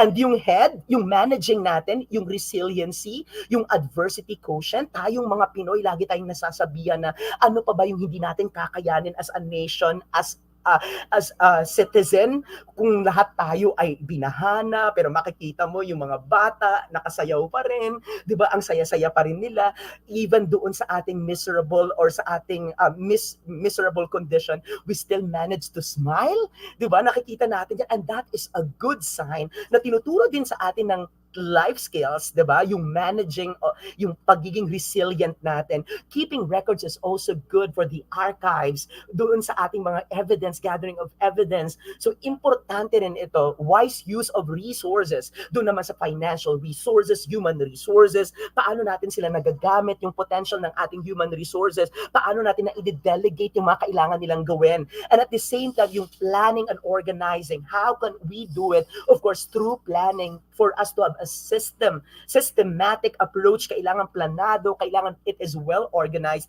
Sa sarili natin, how are we organizing ourselves? Like in my case, I do my planner, I have a diary, I have a to-do list, I categorize that as an urgent, diba? Urgent, diba? Ito urgent, ito kailangan priority na agad ito kasi urgent siya. Not all urgent are priorities and not all priorities are urgent. So kailangan may mga ganun tayo when we actually organize ourselves. Yung goal setting natin, ano yung mga goal natin for the next 5 years? What is our goal? What is our career goal? What is our family goal? Ayan. So, doon ang tinuturo ng life skills. Very broad. Ang ganda. Life skills is not just relating to substance use prevention, although it's so powerful to substance use prevention, pero this is a practical application sa atin, sa buhay natin. Kaya I am really very excited of this topic when it was introduced to me, alright, by DepEd. Okay? And of course, yung thinking natin, yung service learning natin, yung critical thinking na mamaya po I am going to discuss that deeply, yung problem-solving skills natin, yung decision-making skills natin, and yung learning to learn and make the right turn if we have done wrong decisions in our lives. So part ito ng cognitive skills na tinuturo ng life skills, yung ating thinking capacity. But more than our thinking capacity is also our emotional capacity. Our intelligence is dead if there is no character. And that is why life skills is good, because there is no single skill na kailangang ituro because it actually collaborates with the different skills. Ayan. So ano tong 12 basic life skills that the adolescent should develop, that we as a provider of life skills should understand? Alright, and should be trained. Unang-una, yung self-awareness. It is important po that you recognize, that you understand yourself, yung weaknesses mo, yung strength mo, para alam mo na pag merong mag-offer sa'yo ng substance, you have to say no to it. You know your strength, you wouldn't really go into something that is a trap. Ikaw na yung iiwas mismo kasi majority from those who initiated the use of drugs, sila mismo yung lumapit doon sa pagtikim. 'Di ba? So kung alam mo na ikaw ay mahina sa bagay na ito, you know yourself, you are aware, na-assess mo na yung sarili mo, you understand your weaknesses and strength, hindi na ikaw yung lalapit. Kasi majority from those who initiated the use of drugs, sila yung lumapit doon sa temptation. Ayan. So ito po yung ability rin to have a clear picture of one's strength and weaknesses, the values and attitude towards life, and the needs and desires and aspiration that you still need in life. This is also your ability to accept yourself of who you are. Diba? Para tanggapin mo yung kahinaan mo, para tanggapin mo yung kalakasan mo, no matter how imperfect it may be. Ayan. So kahit hindi ka perfecto, tanggap mo. Ito yung kahinaan mo, tanggap mo. And you would be able to negotiate. Ayun. So yung negotiating skill is very important po of saying no. And the self-awareness po, if I may say, is a prerequisite of the other life skills in order to effectively handle stress and emotions. So self-awareness is the first step. It is a prerequisite to other life skills that I am going to discuss today. So we have 12. The first is self-awareness. It is a requisite. Ito yung nauuna sa 12. So I'll be discussing about the 11 more, pero ito, yung una, yung self-awareness, yung knowledge of understanding of oneself, your ability to have the clear picture of your strength, of your weaknesses, of your values and attitudes towards life, of your needs and desires and aspirations that you need in life, and the ability to accept who you are, the ability to accept no matter how imperfect you are. This is a requisite of the 11 other life skills that we will be discussing today. Pero yung pangalawa po, as I was discussing also doon kanina sa ating 4H model, all right, is the empathy. This is the process of understanding and caring about the needs of others, about the desire of others, about the sensitivity of other people. And when we empathize with others, when we feel compassionate about how others are going through, if we put our shoes in their shoes, yun yung tinuturo ng life skills talaga na is related to emotional quotient, di ba? That is related to emotional quotient that is the ability to see things from the perspective of others. What if ikaw yung sinabihan nito? What if ikaw yung ginawan nito? Ano yung mararamdaman mo? Ano ang maiisip mo? 'Di ba? So it enables an individual to have a clear picture of how other people see things in their perspective and not in your own perspective, kasi bias ka rin minsan sa personal perspective mo against other people's perspective. And with empathy or compassion, people readily share or express their needs, desires, feelings, and thoughts. Di ba may mga kaibigan ka that they can easily confide their feelings kasi nararamdaman nila yung genuineness of how you empathize with them.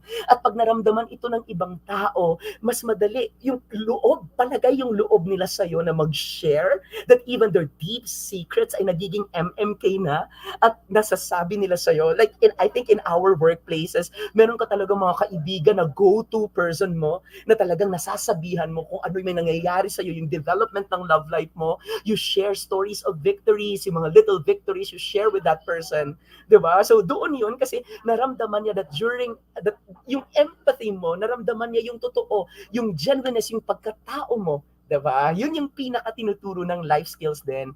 And yung effective communication, the exchange of thoughts and feelings, yung kaninang verbal, yung non-verbal. Verbal are the words that we say. Non-verbal is the product of our expression, of our emotion. Yung ramdam na ramdam mo talaga siya. Ayun. Yung sinasabi niya, ramdam na ramdam mo, na dalang-dala ka, pati yung kanyang facial expression. It's not being an actor or an actress, pero yung verbal is really relating to the non-verbal communication. And even yung paraverbal po is the manner you say it. Diba? Importante rin po yan kasi diba po, may mga ganun-ganun po.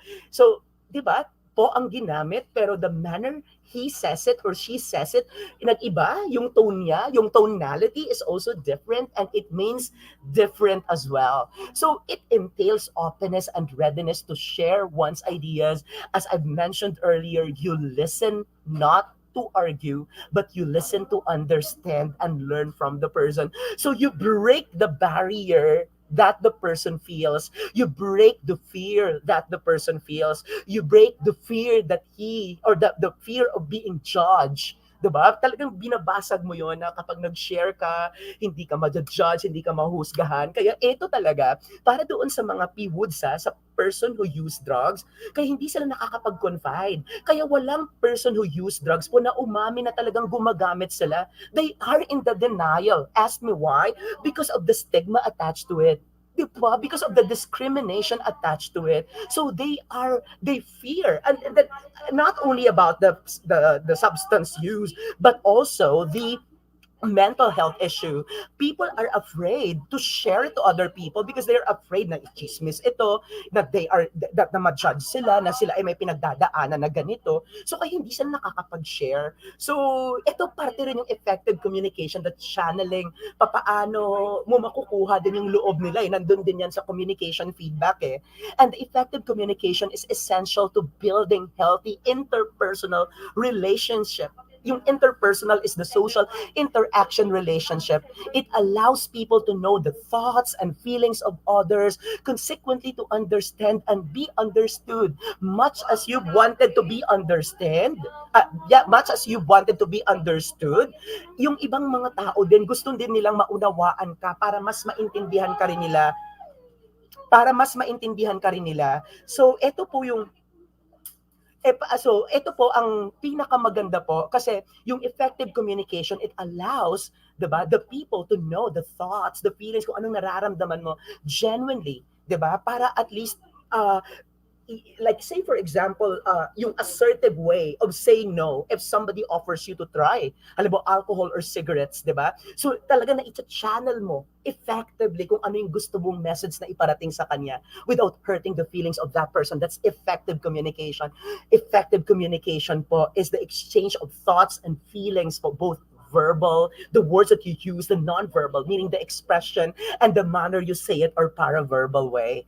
Ayan. So, ang ibig sabihin niya, dalawa lang po, to understand and be understood. Understand, ikaw intindihin mo sila, and be understood by them. Sila maintindihan ka. Ayan. Interpersonal relationship is the ability to relate. Kaya minsan, nakakapag-confide ka when you can relate. Kaya, I'm sorry, but I just have to bring this out. Normally, pag mga adolescents po, it's good yung peer-to-peer approach na yung nagsasalita. Ayan, I'm not gonna carry my own chair ha. Pero yung sa akin, yung interpersonal relationship is also a way of communicating it, di ba? Yung effective communication sa kanina, you use the language also that is relatable to the millennials or to the Gen Z, diba? You use also the platform that the Gen Z or the millennials can relate to you. That's also interpersonal relationship. When I do my lecture po, it's very relatable because I do different approaches. Like, I spoken poetry, yan. So, yun yung mga approach natin. At the same time, hugot, di ba? So, nakaka-relate sila. Mas naiintindihan nila ito. And tayo as a life skills provider, we should be able to be dapat relatable tayo. Ayun, yun na yung gusto ko. Dapat yung methodologies natin are also creative. It can, yung parang nakaka-relate sila na pag nakita nila ito is they will enjoy, they will learn at the same time. Kasi yung span, diba? The span of learning nitong mga adolescents na ito ay hindi, diba? Mabilis lang yan. Pag boring na, ayaw na nila. At makikita mo talaga sa kanilang mga pagmumuka. Ayan. So, interpersonal relationship undergo changes, especially as one goes through the adolescent stage. During the adolescence, parents start losing some of their influence on their adolescent children.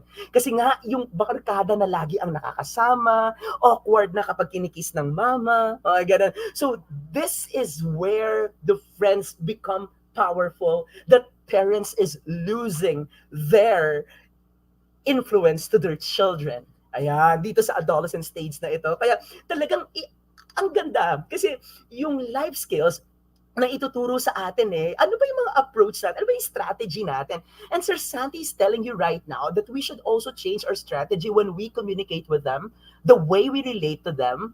Diba? Kaya effective po talaga din yung mga teachers na gumagamit ng ibang platform like K-pop, they related also.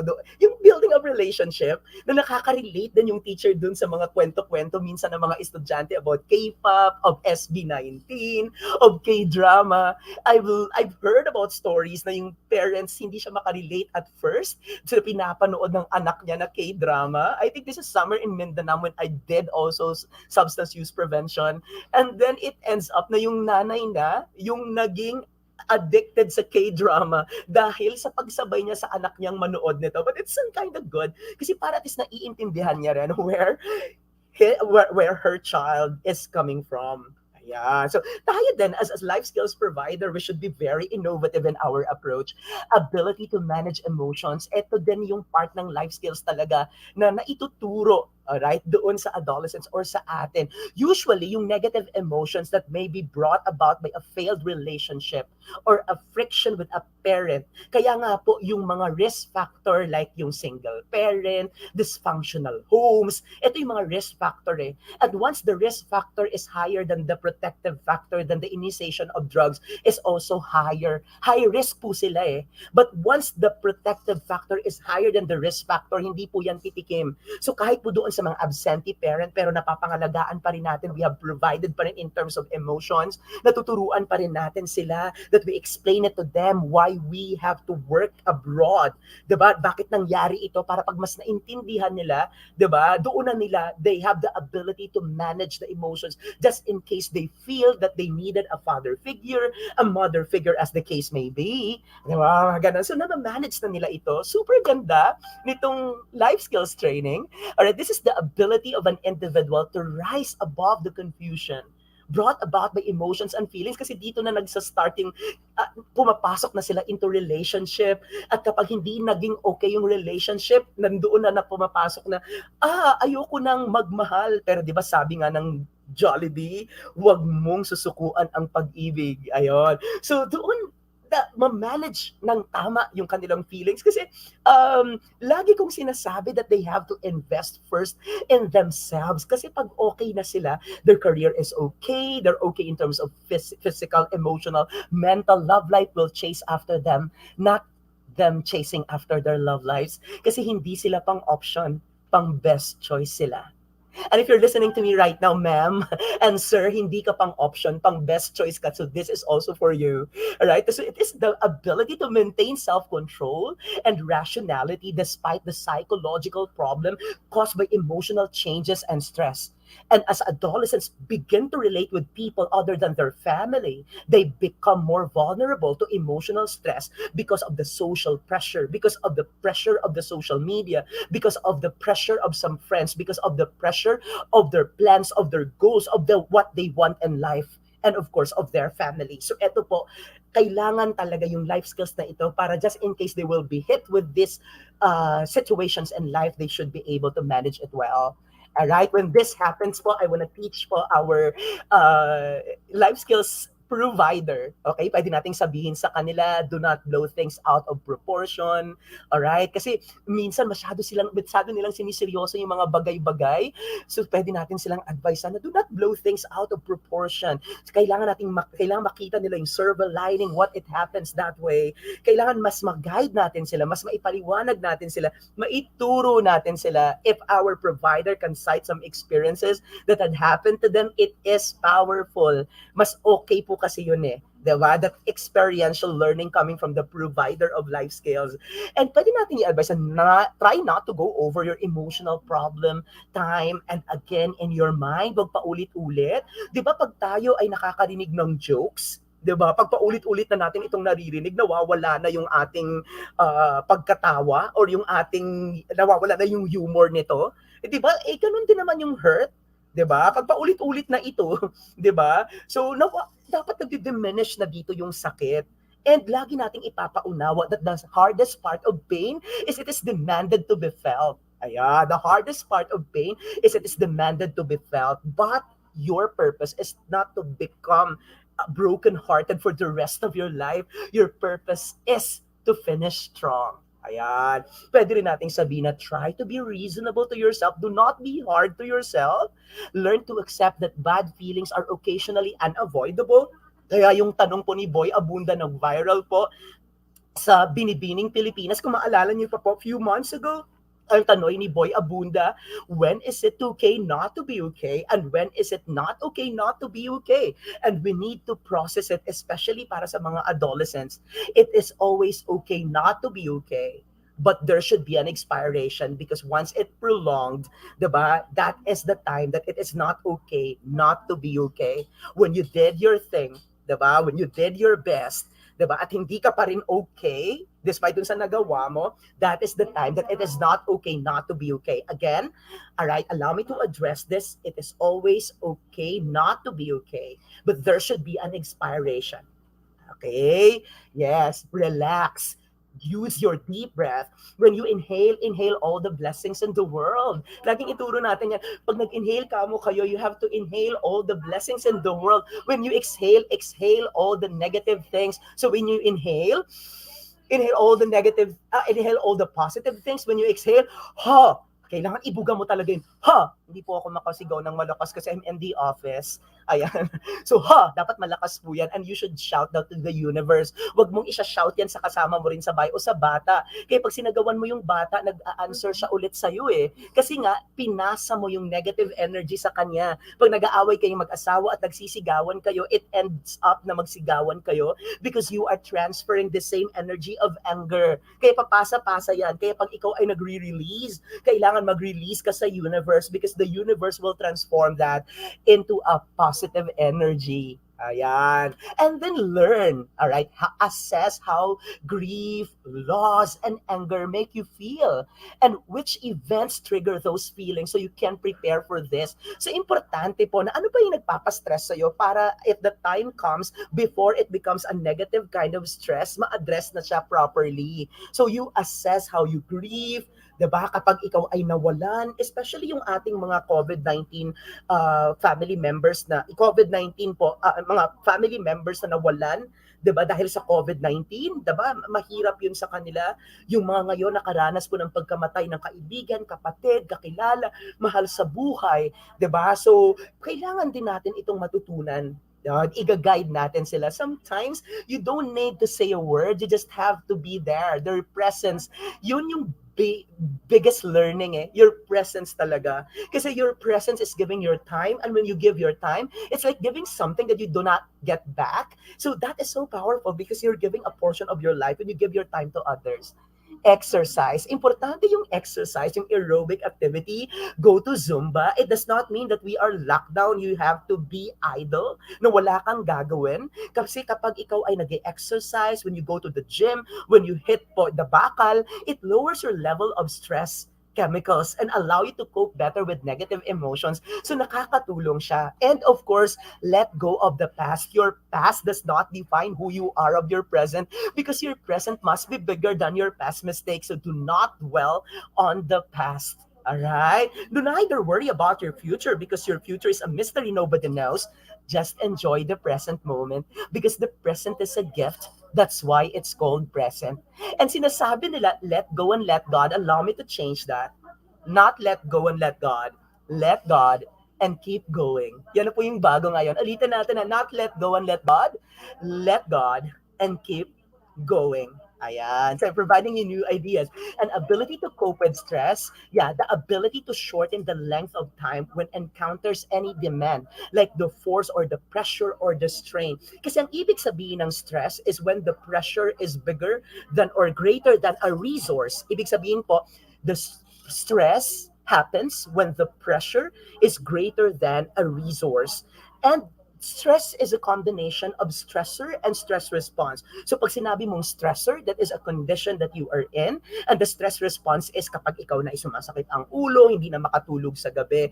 So kapag ikaw confronted with a negative situation at okay ka pa, it does mean po na hindi pa siya stress. Stressor lang po yun. And it's but normal kasi we are confronted with hundreds of stressors every day. But it is how our body and mind would respond to the stressor that it becomes stress. So pag wala ka pang sakit ng ulo, nakakatulog ka pa sa gabi, hindi pa yan stress. Kayang-kaya mo pa yan. Ayan. And stress is experienced by everyone who is living. Kapag buhay ka, syempre masistress ka.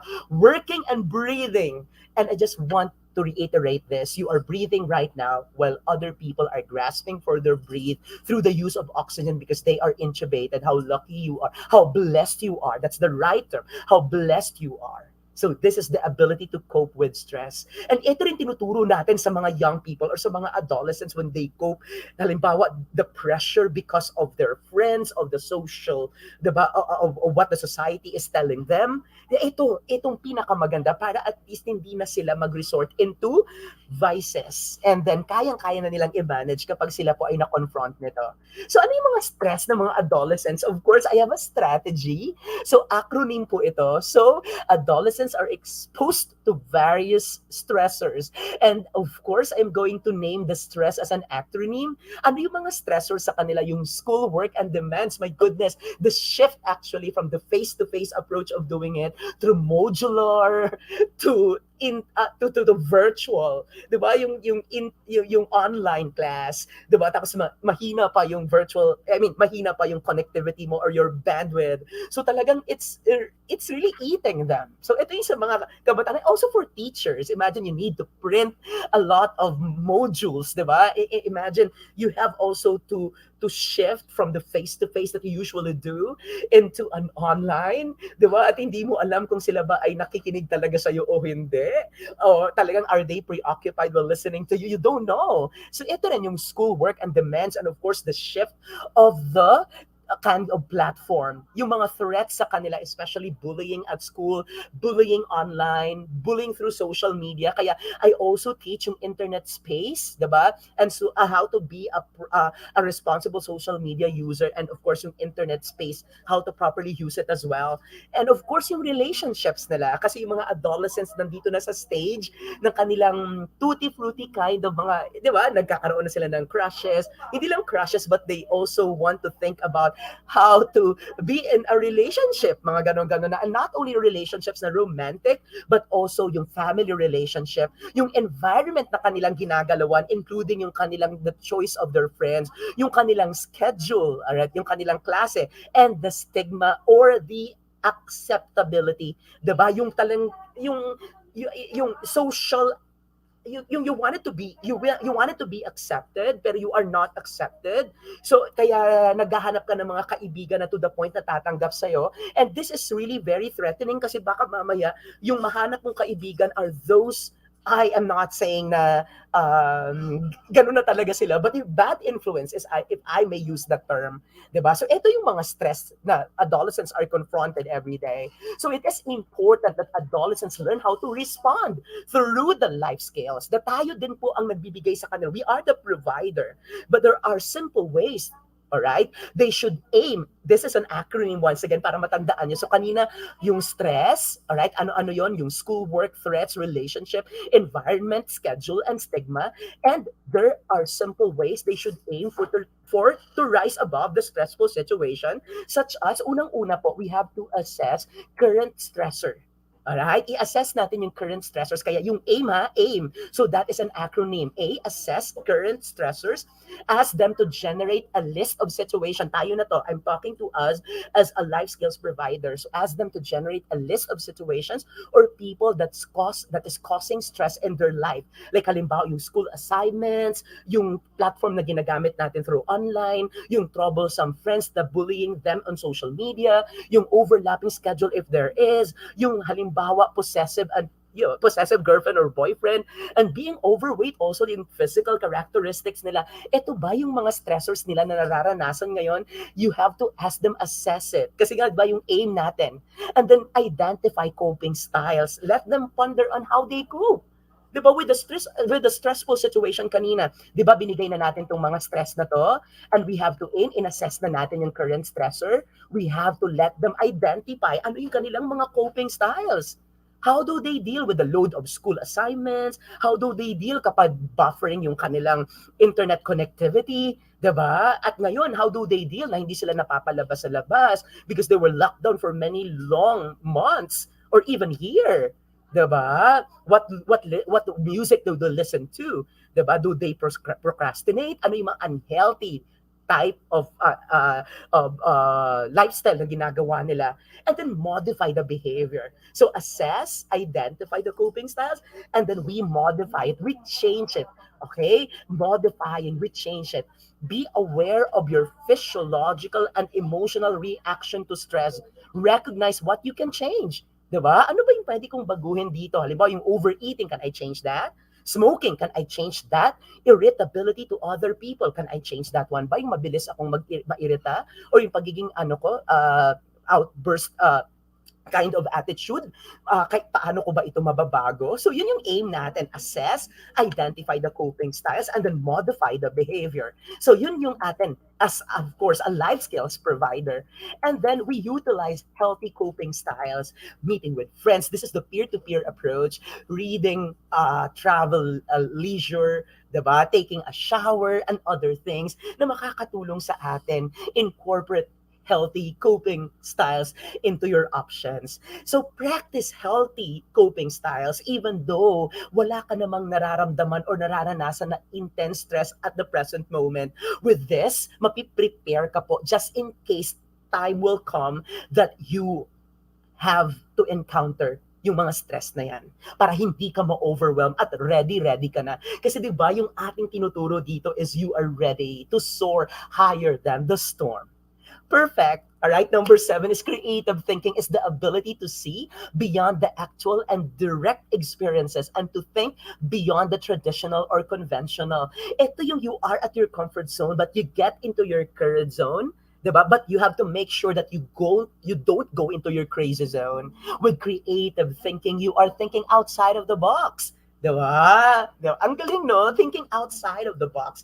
You're thinking the silver lining of the situation kapag ito ay medyo you are at the adversity of the situation, and given an ordinary situation, a creative thinker can come up with a different and fresh idea or a different perspective for that matter.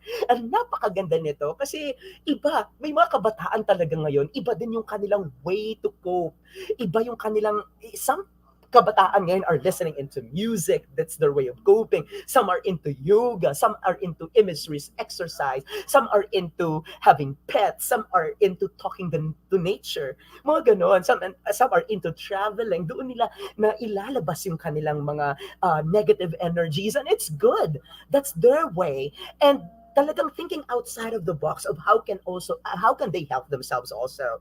And critical thinking po is the ability to study one's surroundings and experiences objectively. It denotes the ability and willingness to question the way things are and to not readily accept things at face value. Pag hinainan mo sila, sila mismo ay tinitingnan nila ito, hindi yung parang spoon feeding lang, but they have their own way. They are critical when it comes to solving problems, di ba? Yung problem solving skills nila, that it implies one's readiness to face the demise of crumbling of what he perceives as a basic and fundamental tricks in life and the inconveniences that these discoveries may bring. Alam nyo, itong critical thinking na ito, an individual evaluates the future consequences. Di ba lagi sa ating sinasabi na nasa huli ang pagsisisi? And I was thinking to myself, pwede bang nasa una ang pagsisisi? And can I ask you one question? This is a critical thinking question. Ano ba ang mas okay? Ano ba ang mas masaya? Ang mali pero masaya ka? O ang tama pero malungkot ka? You can type that on your chat box. Ano ba ang mas okay? Ano ba ang mas masaya? Ang mali pero masaya ka? O yung tama pero malungkot ka? Iiwanan ko lang po sa inyo. That's part of our critical thinking. And as a life skills provider, kailangan tinatanong din natin sila niyan. Ano ba ang mas masaya? Ang mali pero masaya ka? O ang tama pero malungkot ka? Diba? And yung pangalawang critical thinking question ko po sa inyo na gusto ko pong iiwan is, ano po ang pinaka mas masaya? Ha ha ha? O he he he? You can also type that in your chat box, pero po because of the interest of time, I cannot read it, mamaya na lang po. So yun po yung mga critical thinking questions po that I want you to ponder on as we finish our topic today. And number 9 is decision making. Kanina binanggit ni Yusik Earl, yung about yung decision making, yung life skills, yung pinaka-importanting parte ng life skills, which is also decision making. It is our ability to effectively use creative and critical thinking na kanina ay part din ng life skills, to analyze the issues that need to be decided on, to weigh the pros and the cons of each option kasi we are given the options. Diba? Pag isa lang, diba, wala ka ng ibang options. So it's good that you have some options to choose from and choose the course of or courses of action based of what the individual believes to be the best of all the possible choices. Diba? Yun nga ang sinasabi natin. Sa sales po, the numbers game. Because the more prospects you have, the more chances of getting a sale. Ayan, so sa decision making, it's a numbers game. So dito naman sinasabi yung options. Pag marami kang options, you have to narrow it to the best option. Ano yung pinaka-best option? I've mentioned earlier, hindi ka pang option, pang best choice ka. So yun yung tinuturo dito, if you have options, pang best choice ka. But this is a different kind of a thing. So dito po is tinibigyan ka ng options po and you choose the best option sa decision making mo yan. Ika nga, ano natin sa layman's perspective, meron kang plan A, may plan B, may plan C. Because if the plan A will not work, you have the plan B. And if the plan B will not work, you still have the plan C and so on and so forth. Ayan. So ano ba itong mga minor decisions sa mga kabataan? Acronym na naman para mas madali yung matandaan. So ito yung mga minor decisions like clothes, clothes, yung kanilang damit, household chores, outdoor activities, involvement in community, school or church affairs, companions, expenses and schedules. Ito yung choices, minor choices that the adolescents should make a decision on. Like yung anong damit ang isusuot nila kasi nowadays, di ba, may pinagtatalunan yan, dapat conservative or talagang hip and trendy. So itong mga minor na to, what will I wear? If I am going to wear something hip and trendy, my parents would actually react to it. Yung mga household chores, di ba, yung mga nanay, hindi ka pa nakakapaglaban, nag-ML ka na. Mga ganon, yung outdoor activities that you need to choose, involvement in which community causes or advocacies will you actually be involving on, companions, sino ba yung mga peers, yung mga kasama ko, yung mga chaperones ko, yung expenses, you're thinking about what to buy, di ba? And then yung schedule. So, ito yung mga minor choices, di ba? Ito yung kailangan pagdesisyonan. But there are also major choices. And the major choices that that adolescents are facing today, acronym ulit para mas madali yung tandaan. So talagang I prepare this na talagang merong retention na maiwan sa inyo mga mga providers of life skills para yung mga learners natin ay matandaan nila. Companion for life. Diba? Ito yung mga major issues that they are confronted. Yung healthy lifestyle kanina, yung life goals nila, yung intimate relationships, yung career, yung education, and eto, sexuality-related behavior. And hindi lang yan, kundi kasama din po yung healthy lifestyle. Dito pumapasok po yung substance use. Ayun. Kasi po, dito sa healthy lifestyle na ating tinuturo sa kanila to make that decision po of creating that healthy lifestyle is staying away from sad, from smoking alcohol and drugs, and saying yes to happy life. Alright? So yun yung minor yan. Minor choices. Major choices. Sana natandaan nyo po yan. And for major decisions, again, I am using po an acronym para mas matandaan. Select and make the best decision. From the word select, that's our acronym. Kaya kanina, di ba, may stress, may aim. Sana po nag-take down niyo po yun kasi ang ganda-ganda. But I can send you the PowerPoint presentation para kayo na yung magturo sa mga hindi naka-attend ngayon because kailangan mas spread po ito. Ang ganda eh. Alright? And of course, meron tayong minor and major choices. Ito naman, we select the best decision. Yung sa select po, yung letter S natin is step back from the situation. Let the adolescents think for some time. Allow them to think. Allow them to process. Allow them to analyze. Let them define the real problem. Ano pa talagang issue na pinagdadaanan nila? Alam nila yan. So step back. As a provider, you need to step back. Allow them to talk. Allow them to process it themselves. And then letter E is explore all the angles of the situation. Let them gather information from all sources. Diba? Kasi mahilig naman yan silang mag-browse sa Google because in Google we trust. Encourage them to talk to other people, especially to you. Diba? Doon na. So, doon sa interpersonal relationship, yun sa exploring nagiging mas kampante sila. They would be able to tell their stories, what they are going through. Yon. Kaya minsan hindi sila nakakapag-share sa parents. They cannot even share to teachers because they are afraid na sisermonan sila. Kaya they share with their peers, they share with their friends. Ayan. Look for alternatives. Let them identify as many alternatives as they can. Sometimes the best alternative comes from the most unlikely sources. Yung mga hindi natin ini-expect na mga sources, yun pa minsan yung pinaka-best alternative. Oh my goodness, I was not able to think na ito pala yung the best alternative for me. Diba? Yung parang hindi mo inaasahan, bigla lang nag-pop up and it becomes the best alternative. Ayan. So look for alternatives. Letter E, examine consequences of each alternative. You have to weigh the pros and cons, the positive and the negative.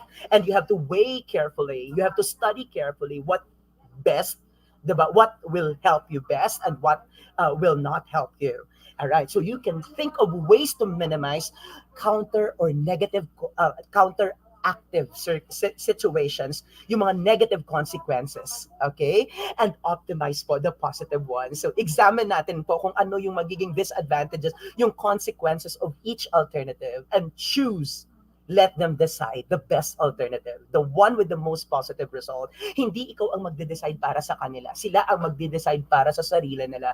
You can just recommend, you can advise, you can encourage, you can motivate, but you should not choose. It should be them. Let them decide what is best for them. That is their life, and let them decide for it.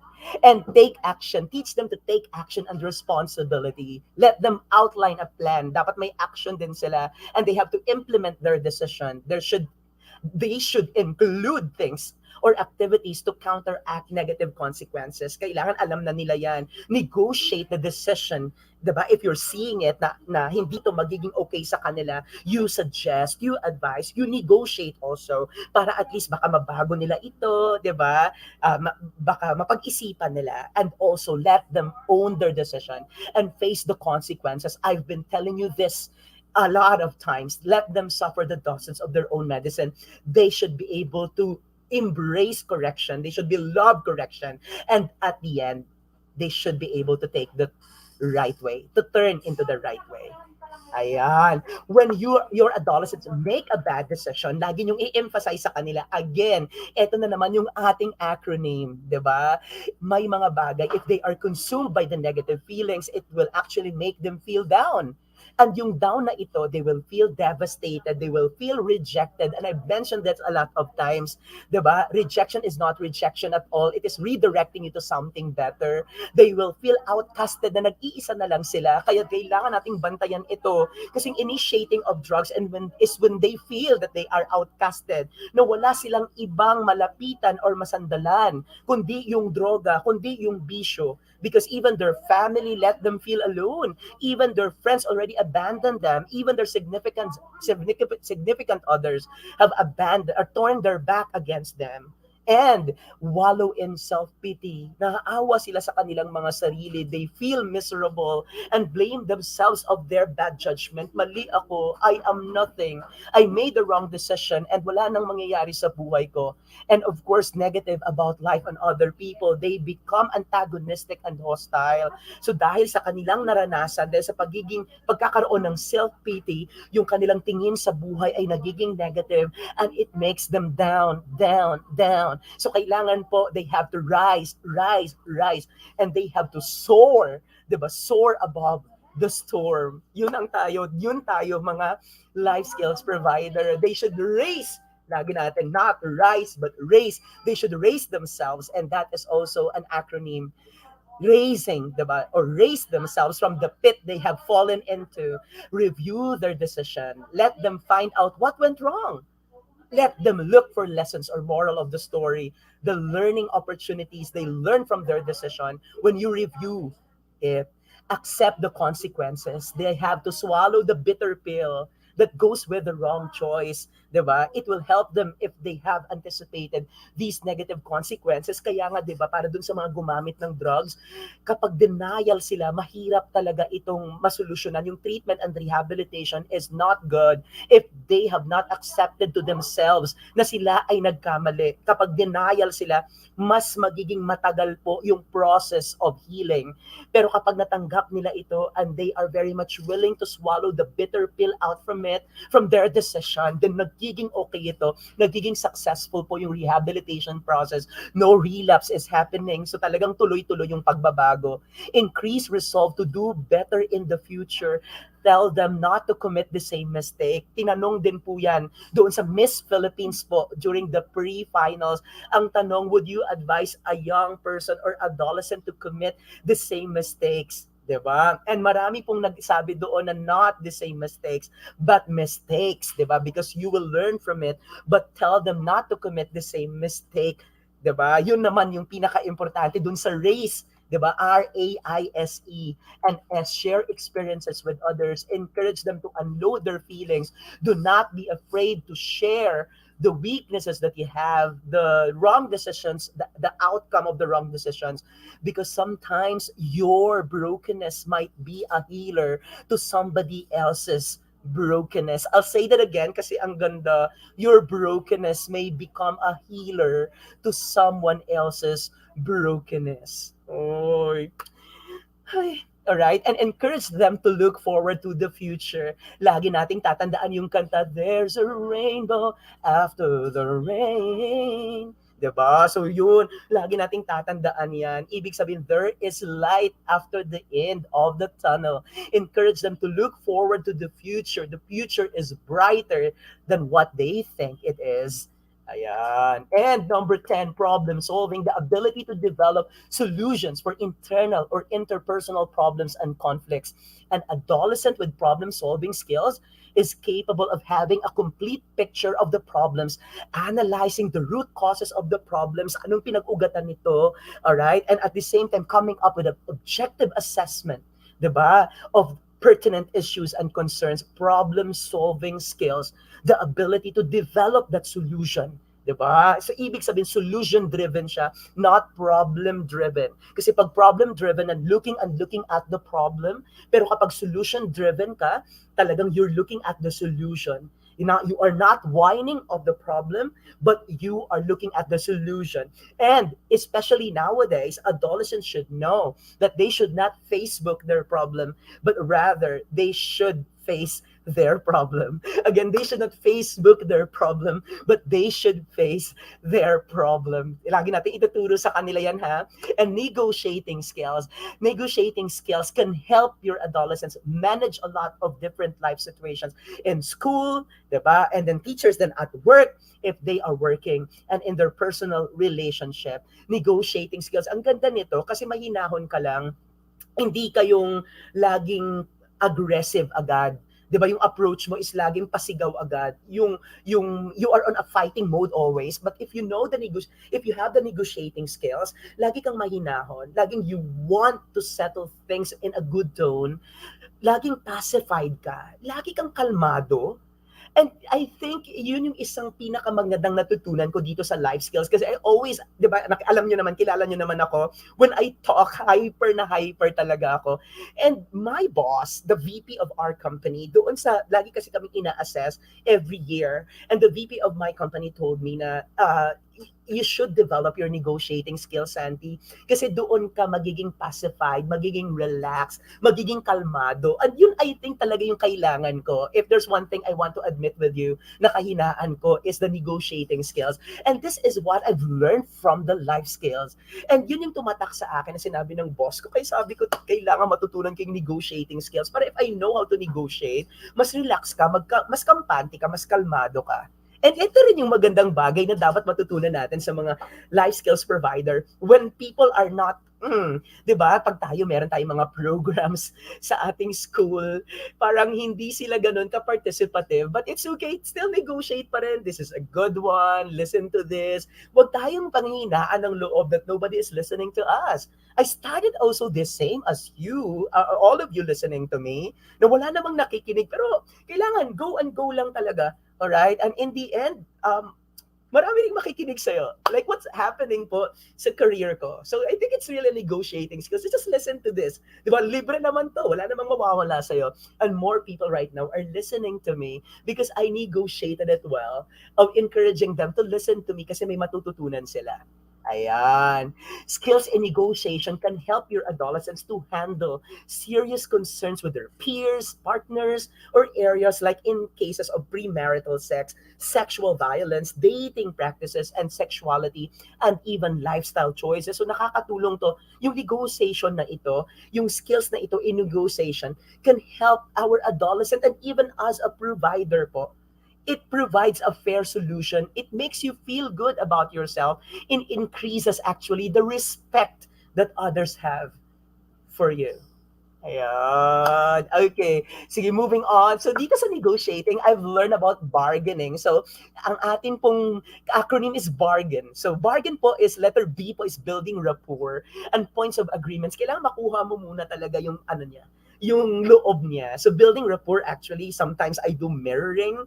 I follow yung mga yung mga style, alam ba yung hand gesture, I follow that also para makita ng aking kausap na mini-mirror niya ako. That's one thing sa bargaining and sa negotiating skill that I'm teaching you right now is actually mirroring. Ayan, but we have to make sure po na hindi lahat naman na gagawin niya is we have to mirror. We have to mirror yung mga actions that we think that can help in terms of like talking to the person or negotiating with the person. Ayan. So, establish po that the discussion will be non-threatening, non-judgmental, and it will be friendly. And letter A is attend to what is being said by other person. Attending po is looking into the eyes of the person. Listening carefully talaga. Pakinggan ang pakinggan natin. Sometimes, people approach us not because they want our advice. They approach us because they need someone to listen to them, and respect for each other's view, because your view is as good as their views. Tandaan niyo po, I'll say that again. Your view is as good as their views. Ayan, grant reasonable concessions. So it's between you and him. So kailangan mag-create kayong dalawa ng isang atmosphere that is relaxed, that is friendly, and at the same time you compromised, and right? And analyze the advantage and disadvantages of both parties. You identify the agreements and decisions made at the end of the negotiation, and negotiate as an adult. Do not act childishly. Ayan, kasi as a as a life skills provider, tayo dapat is we have to negotiate as an adult. Do not act childishly. But we can act we can have a childlike act. Magkaiba yun sa childish. Ayan, childlike act kasi is something that you give that innocence, non-judgmental kay pure, 'di ba? That you are willing, like the sponge, that you are willing to learn from the person. And you are very willing also to change kapag may nakuha ka sa kanya. Kasi minsan, ang akala natin as provider, tayo na yung nakakaalam. But when we are given ideas and we believe that the ideas is okay, then we learn to appreciate it, and we can also change, di ba? Whatever it is na nakakahuna sa atin. Ayan. And number 12 is refusal skills. This is the final one. This is the ability to say no. All right? Well, your adolescent children need to be open to the new ideas. Some of the decisions that they make must remain non-negotiable. Kaya nga po, di ba? Non-negotiable po ang pagsuot ng face mask and face shield. We should wear that every time we go out. Di ba? Pero po, yung saying no to the use of substance, di ba? This should also be non-negotiable. Non-negotiable po dapat ito rin. Kailangan po, say no talaga. Talaga po, Sir Santi, yes. Kasi wala pang nagsabi ng dahil gumamit ng drugs, gumanda ang buhay. So bakit ka pa gagamit? But what we want our adolescents or our learners to know is kailangan they should be able to say no, but they are not pressing to others' toes. And they should be very objective, that they should not be able to hurt other people's feelings while they say no. And playing righteous po, while others are not, is not okay in terms of refusal. Kaya yung skills po is teaching you to be humble when you refuse. Diba? Kasi dapat, when you refuse, you also is practicing non-judgmental refusal. Ayun. Ganun pala yung Sir Santi. Yes. So, some of the most important areas where your adolescent children need to refuse, or else they will actually feel sorry. So dito na naman yung acronym natin sa sorry. So dapat i-refuse sila sex and sex-related activities. Diba? Yan. So sorry yan sila pag hindi nila yan tinanggihan. Ayan. So dapat no. You refuse. Otherwise, sorry ka. Overspending, living beyond their means. We have to teach our young people to be financially literate. Importante po ito. Alright? Risk-taking behavior such as taking drugs, ito na alcoholic drinks, tobacco, and membership in gangs and fraternities. Ito yung mga risk-taking behavior. Rebellion against parents or authority, like cutting classes, leaving the house without permission, graffiti, vagrancy, and other things. And youthful excesses such as playing video games, chatting, and involvement in things na hindi kaaya-aya. Ayun, ganun pala yung Sir Santi. So it is really hard for adolescents to say no. It could be that they do not want to offend or embarrass other people, especially those who are close to them. But the thing is for them to be true to themselves. They need to learn to say no firmly or to refuse. And sa refuse po, another acronym, reversing the pressure, expressing their disagreement and refusing politely, fleeing from the situation or place, or they can go away. When they go away, it is not that they are disrespecting the person, but it's not just, they know that it is not going to help them. Using refusal words or phrases, suggesting an alternative or activities instead, like halimbawa, mag-basketball na lang, mag-yoga na lang, yon, mag-badminton na lang instead, and explaining why you need to refuse calmly, diba, through the negotiation skills. Yan. So sana po ay naano niyo po yung acronym na tandaan. Every life skills plays a crucial role in the lives of adolescents because it helps. And this is an acronym once again, yung helps. All right? H helps adolescents gain psychosocial capacity, achieve holistic self-development. Ito talaga yung purpose why we teach life skills to our learners. Diba? Gain psychosocial capacity and holistic self-development. It enables the adolescents to learn simple tips on how to say no and develop a healthy self-image, establish healthy relationships with other people, and have that honest and truthful self-awareness. And that is empowering the person to think critically and make a sound judgment of whatever is confronted to him. Lessens the sexual and non-sexual risky behavior. So tinapik ko na rin po ito, hindi lang doon po sa substance use, but also yung sexual and non-sexual risky behaviors. It protects them from the daily hazards of life, and it strengthens the adolescent's capacity to do what he or she knows is right. It helps. Life skills helps, and it helps the adolescents to make and strengthen his or her capacity to know what is right. So continue to do what is right, even though other people may not do the right thing. Even other people shall not do the right thing. And even other people have decided not to do the right thing. So do the right thing, even though other people may not. All right. Characteristics of a life-skilled adolescent. Unang-una po, pag meron ka, pag trained ka, pag empowered ka, lifelong learner ka. Tuloy-tuloy. A lifelong learner has gained basic knowledge. Na-develop na yan at the onset, basic lang, pero as it move forward, talagang nag-maximize mo na yung iyong pagiging learner. And it maximizes also the opportunities, employment opportunities. Those who have life skills are empowered and therefore they are employable. Promise. Diba, nangunguna sila sa mga listahan na pinag-aagawan ng mga kumpanya. Alright? You strive to initiate your learning and shows a positive and personal responsibility lifelong, pangmatagalan. Hindi lang ito band-aid system. Life skills is a lifelong protection against the adversities of the society. Ayan. Complex thinker, critical, diba? Dynamic thinker, variety of the cognitive skills. Yung tinuturo sa atin appropriately in diverse situations. You demonstrate a variety of the thinking process or the cognitive process using various thinking skills. Diba? Yun talaga realistic na pag-iisip. And at the same time, you also value the consequences out from the decisions that you make kapag hindi ito okay. And you enhance yourself by considering new ideas, accepting the new perspective to expand your understanding. You balance your reason of your critical thinking and your emotion. Ayan. You balance the IQ and the EQ.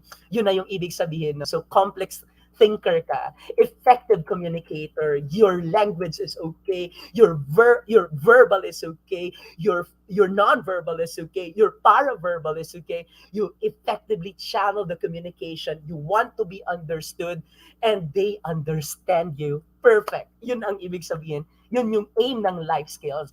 These skills include recognizing community needs, hindi lang ikaw.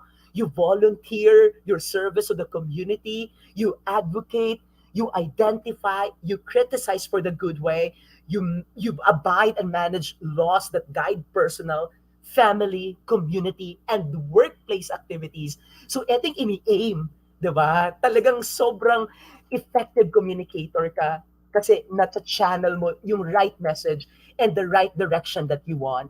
Collaborator ka. Hindi ka yung me, myself, and I.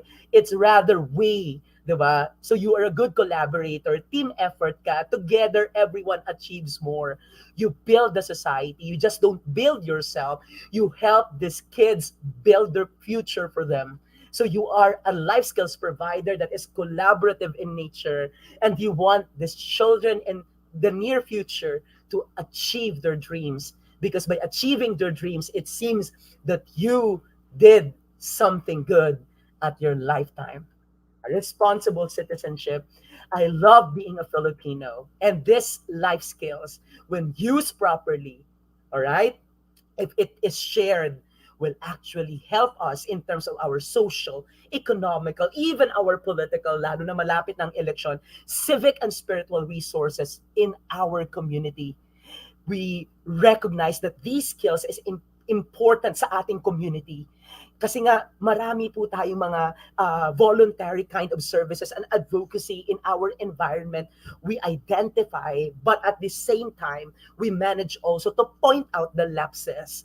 Diba? Yun yung pinakamaganda eh. So responsible citizenship is not just praising the good deeds our leaders have done, but also calling out that our leaders should be responsible to the not so good things that they are doing. This is a responsible citizenship, not just saying yes, but also sometimes saying no when you think that they are not doing right. Ayan. Employable individual. So kasama ka na, you are competitive globally, not just nationally. Diba? So ikaw na, susunod ka na sa yapak ng ating mga speakers dito, nila Professor Grace from UP, nila Pastor LJ na Master Trainer, and of course, ito yung inyong humble servant today. So tama, yung skills mo, yung knowledge mo, na share mo sa iba, you inspire them to live with their purpose, to share it with others, to motivate and inspire others. And to end my talk, in summary, as our adolescent children acquire these life skills, they can say, I can see. This is the summary. I've talked a lot. I know that. And you might not be able to ingest all of these things, but I hope you can remember some of the most motivating po na learnings that I have shared. Pero to sum it all, in summary po, I can see. Sana matandaan nyo ito. Ano yung na-develop sa life skills? I can see. Letter I, interpersonal relationships. Letter C, your critical and creative thinking. Letter A is the ability to manage your emotions and ability to cope with stress. Letter N is negotiating skills that I can. And yung C po, self-awareness and sound decision making. Letter E, empathy, or putting yourself in the shoes of others. And letter E, channeling that effective communication and the effective refusal skills. And life skills actually teaches us, I can see. Thank you so much, everybody. Have a good afternoon, everyone. I hope I was not able to stay longer po, pero I know na nag-exceed po ako sa time ko. Maraming salamat for staying po. Magandang hapon po sa inyong lahat. And I can see.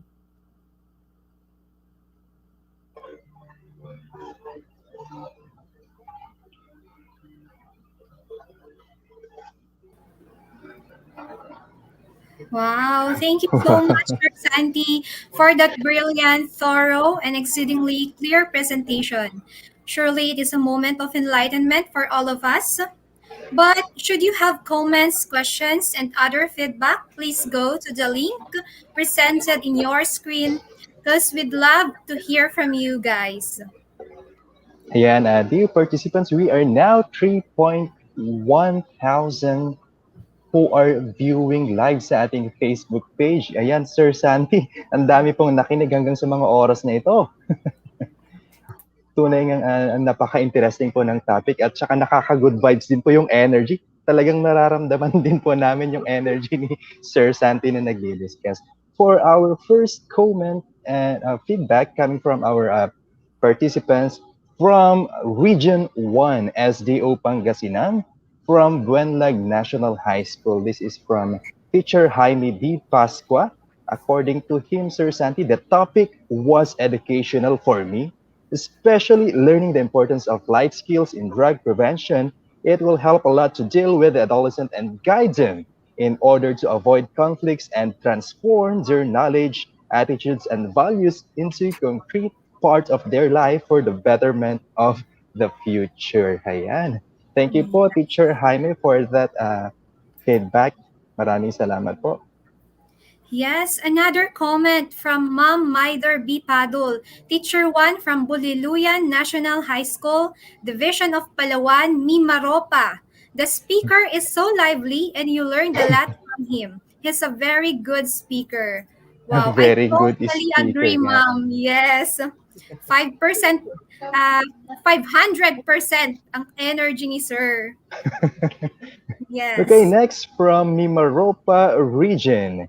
From Division of Palawan, Maasin National High School, we have here teacher Rio B. Belledo. Ang sabi niya po, the topic in the webinar is very knowledgeable enough for us as a teacher and also for the students. Yes, tama po kayo, Ma'am Rio.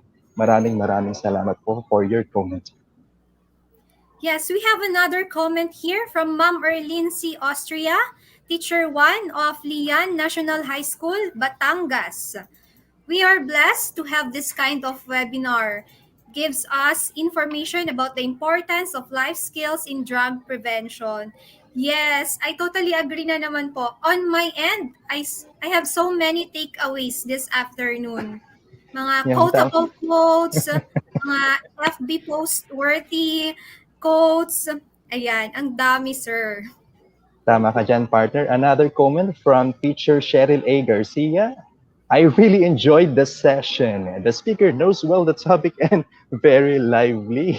Tamang-tama po ang itong comment ni Ma'am Cheryl. Ano nga ba ang nakakatawa, yung ha-ha-ha or yung he-he-he? Sir Santi. Ay, sasagutin ko na po ba yun? Sa critical thinking kanina? Alright.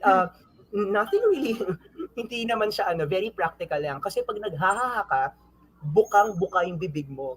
So, mas masaya siya. Ha-ha-ha. Tingnan mo yung hehehe. Diba? Nakatikom lang siya ng ganon. Controlled siya eh. Medyo reserve ka. Kaya mas masaya po yung ha-ha-ha kesa sa hehehe.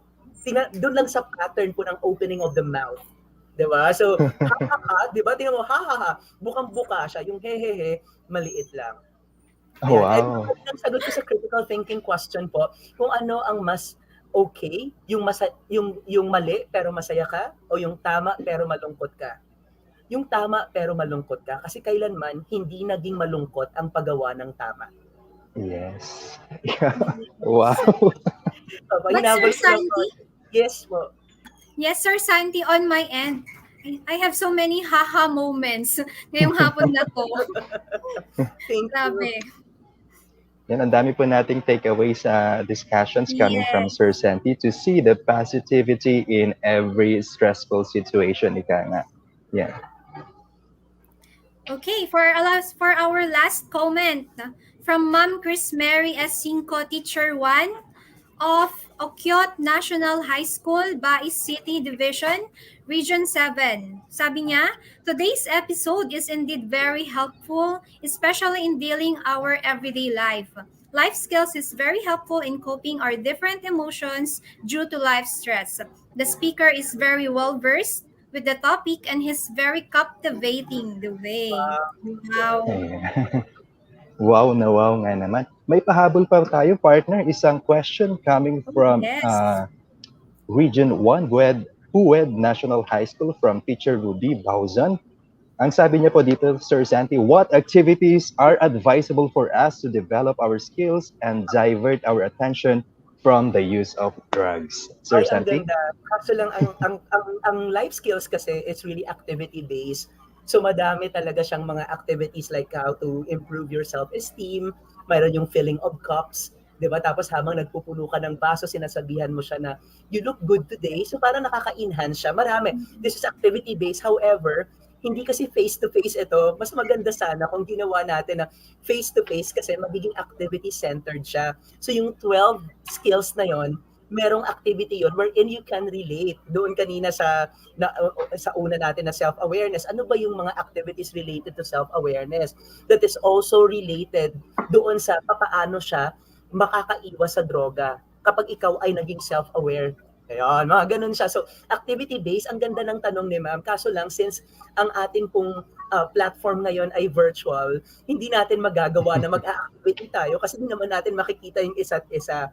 Pero that is very good kasi yung ating life skills na yon, di ba, 12 siya na compositions of that life skills. Naka-center yan ng bawat activity na yan would lead actually to saying no.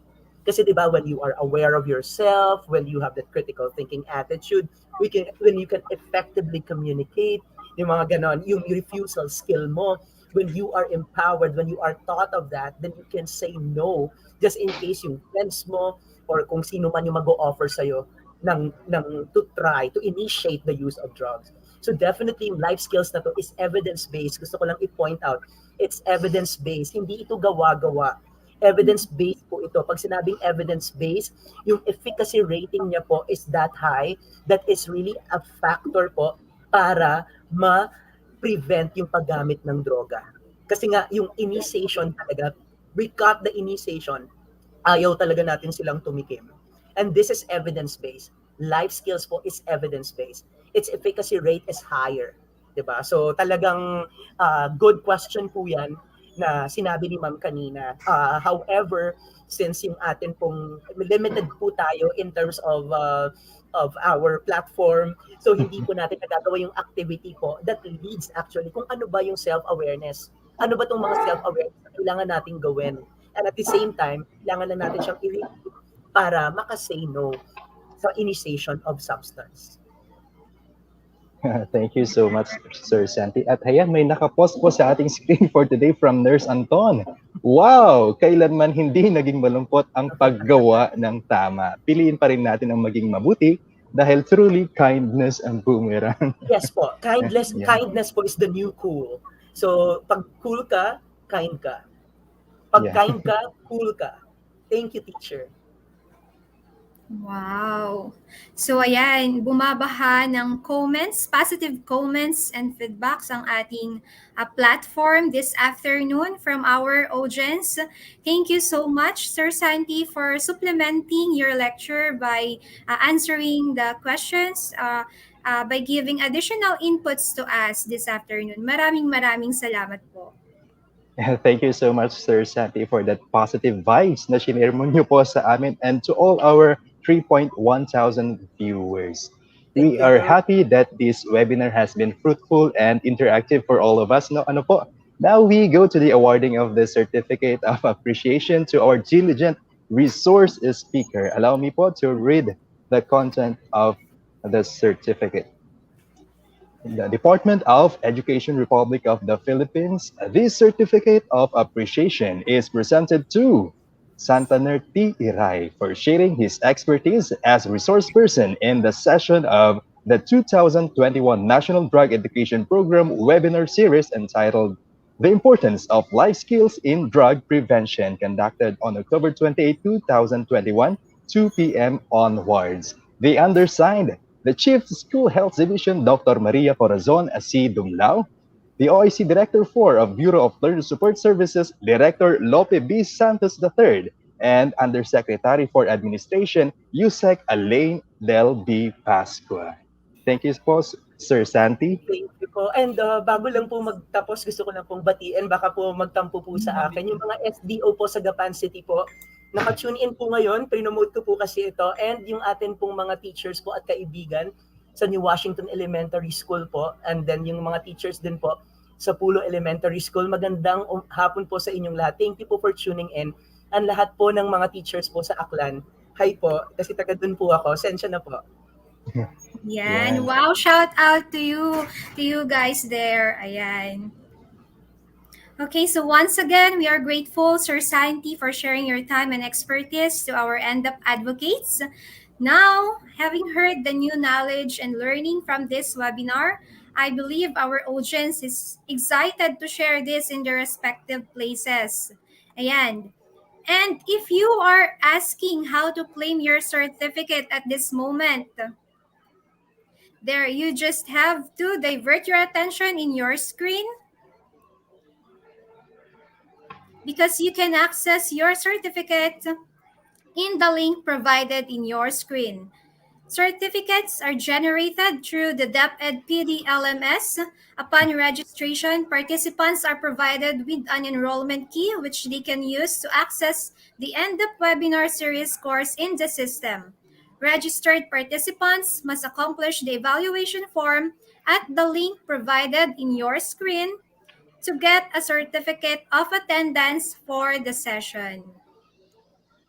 And to all our dear NDEP advocates and to all who are still watching we've reached this far. Akalain nyo nga naman, di ba, mga partner, from Yes. June hanggang sa mga oras na ito, magkakasakasama pa rin po tayo. For a recap, this webinar series is started with the first episode with the topic entitled Helping Youth to Stay Drug-Free Through Literacy last June 24 po yan.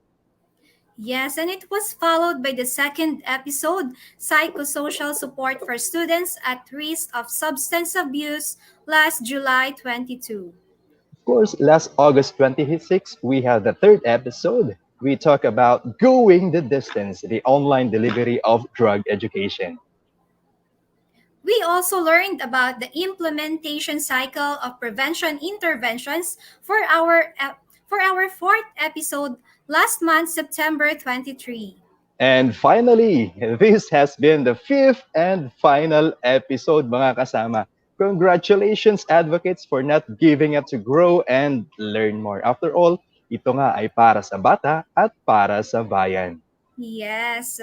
But before we officially end our program, the Bureau of Learner Support Services School Health Division would like to thank the Dangerous Drugs Board, ASEAN Training Center for Preventive Drug Education, Information and Communications Technology Service, Public Affairs Service, Youth Formation Division, DepEd Regional Offices, School Health and Nutrition Personnel, and all of you guys.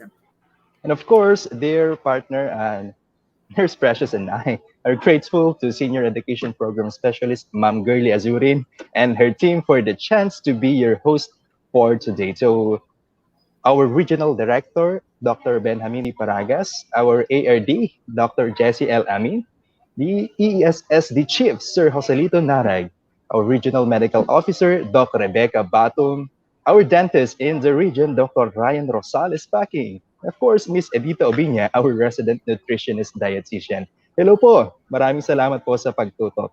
Thank you for the push. Yes, also allow me to extend my acknowledgements to our SDS Cherry S. Ramos, ASDS Jonathan A. Fronda, SGOD Chief Rosalia B. Gutierrez, CID Chief Janet V. Bautista, Dr. Alvin T. Agustin, Dr. Leia Arredroso, the Division Nurses Miss Catherine A. Madrid, Miss Cheryl Bidoluna, YFP Division Coordinator Christian Echiha, DIO Marfil A. Dulay, all our division and DEP focal person and BKD coordinators. Thank you so much. And of course, shout out din po to all the teaching and non-teaching staff of SGO Quirino, headed by our SDS Dr. Florda Liza C. Hecobe, ASDS Dr. Cheryl R. Ramiro, SID Chief Sir George G. Sadul Sr., SGOD Chief Ma'am Elinita B. Ugot, EPS in SGOD, Dr. Feli L. Manuel, AO5, Ma'am Cynthia R. Indunan, and of course, our Medical Officer 3, Dr. Maria Elizabeth T. Bernardes, our dentists, Dr. Grace Baswell and Doc Sharon May Lucas. Sa mga kasama din po nating division nurses, magandang hapon po sa ating lahat. We have here Ma'am Tina, Ma'am Ila, Ma'am Moy, Ma'am Helen, and Ma'am Vanessa. Ayan, good afternoon po. Thank you po for watching and for the support. Yes. Once again, this has been Nurse Precious, reminding you, you can be all what you wanted to be. That's why choose to be drug-free. Maraming salamat po sa pagkakataon na maging bahagi ng programang ito. Ako ang inyong lingkod, Nurse Nico Salvador, na nagsasabing droga ay iwasan at pagtuunan ang kinabukasan. Sama-sama po nating harapin ang mga hamon ng makabagong panahon para sa kalusugan, paaralan at pamayanan. Hanggang sa muli, continue to spread love and happiness. Keep safe and God bless po sa ating lahat.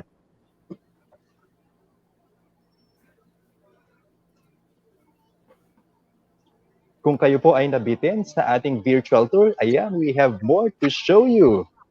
Your Islands and Valley of Fun, Cagayan Valley region.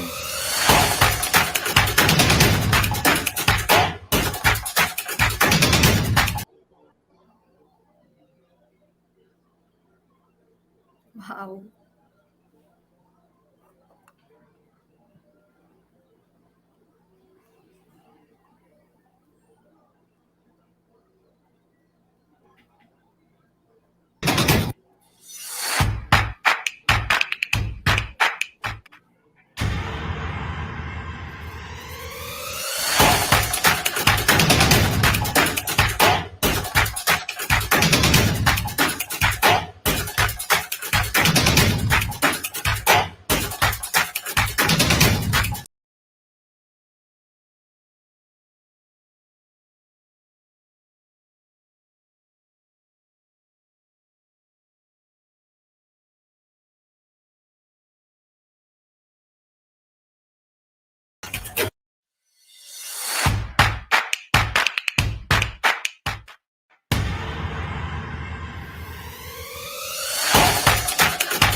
Umaga sa bahay ni Kuya habang nag-swimming, si Brenda may napagtripan.